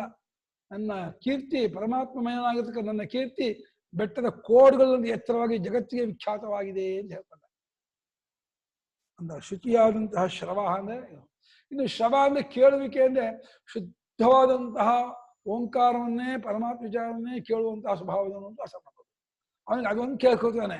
ನೀ ಅವನಿಗೆ ಬೈದ್ರೆ, ಅವನು ನಿಂದೆ ಮಾಡಿದ್ರೆ ಅದು ಯಾವುದನ್ನು ಕೇಳಿಸ್ಕೊಳ್ಳೋದೇ ಇಲ್ಲ. ಅವನು ಶುದ್ಧವಾದ ಸ್ತೋತ್ರ ಮಾಡಿದ್ರೆ ಕೇಳಿಸ್ಕೊಳ್ತಾನೆ, ಶುದ್ಧವಾದಂತಹ ವೇದ ಹೇಳಿದ್ರೆ ಕೇಳಿಸ್ಕೊಳ್ತಾನೆ. ಶ್ರವ ಅಂದ್ರೆ ಶ್ರವಣ, ಶೃಣೋತೀತಿ ಶ್ರವ ಅಂತ, ಶ್ರವಣೇಂದ್ರಿಯಕ್ಕೂ ಶ್ರವ ಅಂತ. ಹಾಗೆ ಶುಚಿಶ್ರವ ಅಂದ್ರೆ ಶುದ್ಧವಾದಂತಹ ಭಗವನ್ನಾಮ, ಭಗವದ್ ಭಜನೆ, ಸ್ತೋತ್ರ, ವೇದ ಇವುಗಳನ್ನು ಕೇಳಿಸ್ಕೊಳ್ತಾನಂತೆ. ಬಾಕಿ ಇದನ್ನ ಕೇಳಿಸ್ಕೊಂಡಂಗೆ ಕಾಣ್ತಾನೆ. ಅವ್ನು ಕೇಳಿಸ್ಕೊಳ್ಳೋದು ಏನೇ ಬೈ ಅವನಿಗೆ ಯಾವುದು ಅಂಟೋದಿಲ್ಲ, ಅವ್ನು ಏನು ಆಗೋದಿಲ್ಲ, ಕೇಳಿಸ್ಕೊಳ್ಳೋದೇ ಇಲ್ಲ. ಕೇಳಿಸ್ಕೊಂಡ್ರೆ ತಾನೆ ಬೇಜಾರಾಗೋದು. ನಮ್ಮನ್ನು ಯಾರಾದ್ರು ಬೈತಿದ್ರೆ ನಾವು ಕೇಳಿಸ್ಕೊಳ್ತಾ ಇದ್ರೆ ನಮಗೆ ಅಯ್ಯೋ ಬೈತಾ ಇದ್ದಾರೆ ಬೇಜಾರುತ್ತೆ. ನಮ್ಗೆ ಕೇಳ್ತಾನೆ ಇಲ್ಲ ಅಂದ್ರೆ ಅವ್ರು ಬೈಯೋದು. ಹಾಗೆ ಪರಮಾತ್ಮ ಅವನು ಆತ್ಮಾರಾಮ ಬಿಡ್ತಾನಂತೆ. ಯಾರಾದ್ರೂ ಏನಾದ್ರು ಹೇಳ್ಕೊಂತ. ಶುದ್ಧವಾದಂತಹ ಕೀರ್ತಿ ಉಳ್ಳವನು, ಶುದ್ಧವಾದ ಶಬ್ದ ಉಳ್ಳವನು. ಎರಡು ಕಿವಿನ ಹಾಗೆ ಡಿವೈಡ್ ಮಾಡ್ಬೇಕಾಗಿತ್ತು. ಮಾಡ್ಕೊಳ್ಳಿ, ನೀವು ಕೊಟ್ಟಿರಲ್ಲ ಇವಾಗ ಮಾಡ್ಕೊಂಬಿಡಿ. ಒಂದ್ ಕಿವಿ ಪ್ರಪಂಚ ಕೇಳಕ್ಕೆ, ಒಂದ್ ಕಿವಿ ಪರಮಾತ್ಮ ಕೇಳಕ್ಕೆ ಇಟ್ಕೊಂಡ್ಬಿಡಿ. ಹಾಗೆ ನಂಗೆ ಪರಮಾತ್ಮ ನಂಗೆ ಒಂದೇ ಕೊಟ್ಟ, ಎರಡು ಕೈ ತೆಗೆದೇ ಬಿಟ್ಟ, ಒಂದನ್ನು ಬೇಡ ಪ್ರಪಂಚದ್ದು ಅಂತ. ಅಮೃತ ಅವರ ಪರಮಾತ್ಮನು ಅಮೃತ ಸ್ವರೂಪನು, ನಾಶರಹಿತನು. ಅಮೃತ ಆನಂದ ಅಂತ ತೋರಿಸ್ತಾ ಇದೆ. ಅಮೃತವಾಗಿದೆ ಅಂದ್ರೆ ಆನಂದ ಇದೆ, ಆನಂದ ಸ್ವರೂಪನು ಅಂತ ಹೌದು. ದೇವತೆಗಳು ಅಮೃತ ಪಾನ ಮಾಡ್ತಾರೆ. ಅಮೃತ ಆ ಅಮೃತ ದೇವತೆಗಳು ಕುಡಿಯುವ ಅಮೃತವೂ ಇವನೇ. ಅದ ಜ್ಞಾನಿಗಳಿಗೆ ಸಿಗುವ ಆನಂದ ಅಮೃತವೂ ಇವನೇ. ಮತ್ತು ಶಬ್ದಾರ್ಥದಿಂದ ಸಾಯದವನು ಆಗಿದ್ದಾನೆ ಅಮೃತ. ಶಶ್ವದ್ಭವ ಶಾಶ್ವತ, ಎಂದೆಂದಿಗೂ ಕಾಲಾತೀತವಾಗಿ ಯಾವಾಗಲೂ ಸ್ವರೂಪದಲ್ಲಿ ಇರತಕ್ಕವನು ಅಂತ ಅದು ನಿಪಾತ ಮಾಡಿದ್ದಾರೆ. ಶಾಶ್ವತ ಅನ್ನೋದು ಶಶ್ವದ್ಭವ ಅಂತ. ಏಕರೂಪರಾಗಿರ್ತಕ್ಕಂತಹ ಪರಮಾತ್ಮನಿಗೆ ಶಾಶ್ವತನು, ನಿತ್ಯನು, ಒಂದೆಂದಿಗೂ ಇರ್ತಕ್ಕವನು, ಶಾಶ್ವತನು, ಅವನೊಬ್ಬನೇ ಈ ಪರ್ಮನೆಂಟ್ ಈ ಜಗತ್ತಿಗೆ. ಇದೆಲ್ಲ ಬಿದ್ದು ಹೋಗುತ್ತೆ, ಬದಲಾವಣೆ ಆಗುತ್ತೆ. ಯಾವುದು ಕ್ಷಣಶ್ಚಿತ್ತಂ ಕ್ಷಣಪಿತ್ತಂ ಶೇಷಶೈಲ ಶಿಖಾಮಣಿ ಅಂತ, ಕ್ಷಮಸ್ವತ್ವಂ ಕ್ಷಮಸ್ವತ್ವಂ ಅಂತ ಅಲ್ಲ, ಇದು ಎಲ್ಲ ಕ್ಷಣಪಿತ್ತ ಕ್ಷಣಶ್ಚಿತ್ತ ಆಗೋದಲ್ಲ. ಅವನೊಬ್ಬ ಏಕರೂಪನಾಗಿದ್ದಾನೆ, ಎಂದೆಂದಿಗೂ ಅವನು ತನ್ನ ಸ್ವಭಾವವನ್ನು ಮಾರ್ಪಡಿಸಿಕೊಳ್ಳಲ್ಲ, ಯಾವ ಏಕರೂಪನಾಗಿರ್ತಾನೆ. ಸ್ಥಾಣು ಗೂಟದಂತೆ ಅಲುಗಾಡ್ದವನು, ಬೆಟ್ಟದಂತೆ ಅಲುಗಾಡ್ದವನು, ಏಕರೂಪನಾಗಿದ್ದಾನೆ. ಅವಿಕ್ರಿಯನು ಅಂತ ಅರ್ಥ ಸ್ಥಾಣು. ವರ ಆರೋಹ, ಉತ್ತಮವಾದಂತಹ ಸ್ಥಾನವನ್ನು ಹತ್ಕೊಂಡ್ಬಿಟ್ಟಿದ್ದಾನೆ. ವಿಷ್ಣು ಪರಮಂ ಪದಂ, ಮೋಕ್ಷ ಸ್ವರೂಪವನ್ನು ಹತ್ಕೊಂಡವನು ಅಂತ. ವರ ಅಂದ್ರೆ ಶ್ರೇಷ್ಠ, ಶ್ರೇಷ್ಠವಾದದ್ದು ಯಾವುದೋ ಮೋಕ್ಷ, ಅದನ್ನು ಆರೋಹ, ಮೋಕ್ಷ ಸ್ವರೂಪವನ್ನು ಹತ್ಕೊಂಡ್ಬಿಟ್ಟಿದ್ದಾನೆ, ಮೋಕ್ಷ ಸ್ವರೂಪದಲ್ಲಿ ಇರ್ತಕ್ಕವನು ಅಂತ. ಅಥವಾ ಉತ್ತಮವಾದಂತಹ ಬ್ರಹ್ಮಲೋಕವನ್ನ ಅವನು ನಾಕೊಂಡಿದ್ದಾನೆ, ಹಾಗೂ ಹೇಳ್ಬೋದು. ಬ್ರಹ್ಮಲೋಕದಲ್ಲಿ ಇರ್ತಕ್ಕವನು ವರ ಅಂದ್ರೆ ಶ್ರೇಷ್ಠ ಅಂತ. ಮದುವೆಯಲ್ಲಿ ವರ ಬೇರೆ, ಮದುವೆಯಲ್ಲಿ ವರ ಅಂದ್ರೆ ಬರೀ ಗಂಡು ಅಂತ ಅಷ್ಟೇ ಅರ್ಥ. ವರ ಅಲ್ಲಿನ ಶ್ರೇಷ್ಠತೆಗೆ ಇಷ್ಟಲ್ಲ. ಮದುವೆ ವರ ಬೇರೆ, ಪರಮಾತ್ಮನ ವರ ಬೇರೆ. ಅಲ್ಲೂ ಹುಡುಗಿಗೆ ವರ ಅದು ಆ ಸಿಕ್ಕಿರೋದು ಅಂತ ಅವನಿಗೆ ಅನ್ನೋದು, ಅಂತ ಹುಡುಗ ಸಿಕ್ಕಿದ್ದು ವರ ಅಂತ. ಸ್ವಯಂವರ. ಹಾ ಸ್ವಯಂವರ. ಇಲ್ಲಿ ವರ ಅಂದ್ರೆ ಶ್ರೇಷ್ಠ, ಶ್ರೇಷ್ಠವಾಗಿರ್ತಕ್ಕಂತಹ ಮೋಕ್ಷ ಸ್ಥಾನವನ್ನು ಹತ್ಕೊಂಡ್ಬಿಟ್ಟಿದ್ದಾನೆ ಅಂದ್ರೆ ಅಲ್ಲಿ ನಾನು ಇಳಿಬರೋದೇ ಇಲ್ಲ, ಅಲ್ಲೇ ಇರ್ತಕ್ಕವನು, ಅದೇ ಅವನ ಸ್ವರೂಪ, ಅವನ ಸ್ವಭಾವ. ವರಾರೋಹ ಮಹಾತಪಾಹ, ಲೋಕದ ತಪಸ್ಸುಗಳು ಎಷ್ಟೋ ತಪಸ್ಸು ಮಾಡ್ತಾರೆ. ಪರಮಾತ್ಮನು ಎಷ್ಟು ಜ್ಞಾನಮಯಂ ತಪಃ, ಜ್ಞಾನ ಸ್ವರೂಪವೇ ಅವನ ತಪಸ್ಸು, ನಿತ್ಯ ತಪಸ್ಸು. ಯಾವಾಗ ಹಾಗೆ ಪರಮಾತ್ಮನು ಎಷ್ಟು ಯಾರಿಗೆ ಅನುಗ್ರಹ ಮಾಡ್ದೋ ಅಂತ ಅವನ ಪುಣ್ಯ ಮುಗಿಯೋದೇ ಇಲ್ಲ. ಪರಮಾತ್ಮನು ಯಾರಿಗೆ ಮಕ್ಕಳಾಗ್ಲಿ ಕೊಟ್ಟರು, ಐಶ್ವರ್ಯ ಕೊಟ್ಟರು, ಬೇನೇನೇ ಯಾರು ಏನೇನೇನು ವರ ಕೊಟ್ಟರು, ಎಷ್ಟು ವರ ಕೊಟ್ಟರು, ಪರಮಾತ್ಮನ ಪುಣ್ಯ ಯಾಕೆ ಮುಗಿಯಲ್ಲ ಅಂದ್ರೆ ಸ್ವಯಂ ತಪೋಮೂರ್ತಿ, ಮಹಾತಪಸ್ಸು, ಸ್ವರೂಪ. ಅವನು ಮಾಡ್ತಾ ಇರೋ ತಪಸ್ಸಲ್ಲ, ಅದು ಇರುವ ಸ್ವರೂಪ, ಆ ಸ್ವರೂಪವಾಗಿರೋ ತಪಸ್ಸದು ಮಹಾತಪಾಹ ಅಂತ. ಇವರು ಕೃಷ್ಣಚಾಂದ ತಪಸ್ ಮಾಡ್ತಾರೆ, ದೇಹ ದಂಡನೆ ಮಾಡ್ತಾರೆ, ಇನ್ಯಾರೋ ಇದನ್ನ ಕಾಡಿಗೆ ಹೋಗ್ತಾರೆ, ಹಂಗೆ ಹೋಗ್ತಾರೆ, ಇನ್ಯಾರನ್ನೋ ಬೈತಾರೆ, ಇನ್ನು ಮಕ್ಕಳಿಗೆ ಕೋಪ ಮಾಡ್ಕೊಳ್ತಾರೆ, ಸೆಟ್ ಮಾಡ್ಕೊಳ್ತಾರೆ. ಓ ಪಾಪ ಆ ದುಷ್ಯಂತ ಶಕುಂತಲೆಗೆ ಏನೋ ಯೋಚನೆ, ಅಯ್ಯೋ ಬಂದು ಹೋಗ್ಬಿಟ್ಟ ದುಷ್ಯಂತ, ಇವಾಗ ನನ್ನ ಗ್ಯಾಪ್ ಮಾಡ್ಕೊಡ್ತಾರೆ, ಏನೋ ಆಜು ಹೋಗ್ಬಿಟ್ಟ, ಮರ್ತ್ಬಿಟ್ಟಿದನೋ ಅದರಲ್ಲಿದ್ದೆ. ಆ ಟೈಮಿಗೆ ಕರೆಕ್ಟಾಗಿ ಬರ್ಬೇಕೆ ದೂರ್ವಾಸರು, ಆ ಟೈಮ್ ಕರೆಕ್ಟಾಗಿ ಬಂದು ದೂರ್ವಾಸರು ಬಂದು ನಿಂತ್ಕೊಂಡ್ರೆ ಪುಣ್ಯಾಕಿತಿ ಗಮನಿಸ್ತಾನೇ ಇಲ್ಲ, ಋಷಿಗಳು ಬಂದು ನಿಂತಾರೆ ಅಂತ ನೋಡಿದ್ರು. 5 ನಿಮಿಷ ಆಯ್ತು, 10 ನಿಮಿಷ ಆಯ್ತು, ಯಾಕೋ ಗಮನಿಸ್ತಿಲ್ಲ ಅಂತ ಬಂತು. ದೂರ್ವಾಸರು ಗೊತ್ತಲ್ಲ, ಸಿಟ್ಟು ಬಂದ್ಬಿಡ್ತು. ನೀನು ಯಾರನ್ನ ಯೋಚಿಸ್ತಾ ಇದೆಯೋ ಅವ್ನು ನಿನ್ ಮರ್ತು ಬಿಡ್ಲಿ ಅಂತ ಶಾಪ ಆಯ್ತ. ಎಂಥ ಶಾಪ ಇದು, ನೀನ್ ಯಾರಲ್ಲಿ ಮುಳುಗಿದೆಯೋ ಅವ್ನು ನಿನ್ನ ಬಗ್ಗೆ ಮರ್ತು ಬಿಡ್ಲಿ ಅಂತ. ಓಡ್ ಬಂದು ಒಳಗಿಂದ ಪ್ರೇಮದ ಮತ್ತು ಅನಸೂಯ, ಅಯ್ಯೋ ಮಹಾಸ್ವಾಮಿ ತಪ್ಪಾಯ್ತು, ದಯವಿಟ್ಟು ಮಾಡಬೇಡಿ, ಶಾಪ ವಾಪಸ್ ತಗೊಳ್ಳಿ, ಕೊಡ್ಬೇಡಿ, ಜೀವನ ಹಾಳಾಗುತ್ತೆ, ಹಂಗಾಗತ್ತೆ, ಇದಾಗತ್ತೆ ಅಂತ ಬೇಡ್ಕೊಂಡ್ರು. ತಕ್ಷಣ ಶಾಂತರಾದ್ರು. ಏನಾದ್ರು ಒಂದು ಗುರು ತೋರಿಸಿದ್ರೆ ಜ್ಞಾಪಕ ಆಗತ್ತೆ, ಹೋಗು ಅಂತ ಅಂದ. ಆ ಪುಣ್ಯ ಆಗಿದೆ, ಆ ಉಂಗುರ ಕೊಟ್ಟಿದ್ದನ್ನ ದುಷ್ಯಂತ ಕೊಟ್ಟು ಕಳ್ಕೋಬೇಕೆ, ಅಯ್ಯೋ ಕಳ್ಕೊಂಡ್ಬಿಟ್ಟು ಫಜೀತಿಯಾಗಿ, ಅಯ್ಯೋ ಗ್ರಹಚಾರ. ಆದ್ರೆ ಪರಮಾತ್ಮ ಮಹಾತಪಾಹ, ಬಹಳ ತಪಸ್ಸು. ಓ 8 ಮುಂಚೆ ಮುಚ್ಚ. ಓಂ ಶುಕ್ಲಾಂಬರಧರಂ ವಿಷ್ಣು ಶ್ರೀವರ್ಣಂ. ಗುರುಗಳೇ, ಅವರದ್ದು ತಪಸ್ಸು ಕಮ್ಮಿ ಆಗ್ತಾ ಇರ್ಲಿಲ್ವಾ? 4 ದಿನ 3 ದಿವಸ ಪಾಠ ಇಲ್ಲ. ಓಂ ಶಾಂತಿ ಶಾಂತಿ. ಯಾವತ್ತಿಂದ ಗುರುಗಳೇ? ಶನಿ ಭಾನು ಸೋಮು ನಿಮ್ಗೆ ಸ್ಟಡಿ ಹಾಲಿಡೇ. ದಿವಸ ಆಗಿರೋ ಅಷ್ಟನ್ನು ಓದ್ಕೊಳಕ್ಕೆ ರಜಾ. ಅಲ್ಲ ಏನು ಗುರುಗಳೇ ಅವತ್ತು ಸ್ಟಡಿ ಹಾಲಿಡೇ. ಅಲ್ಲ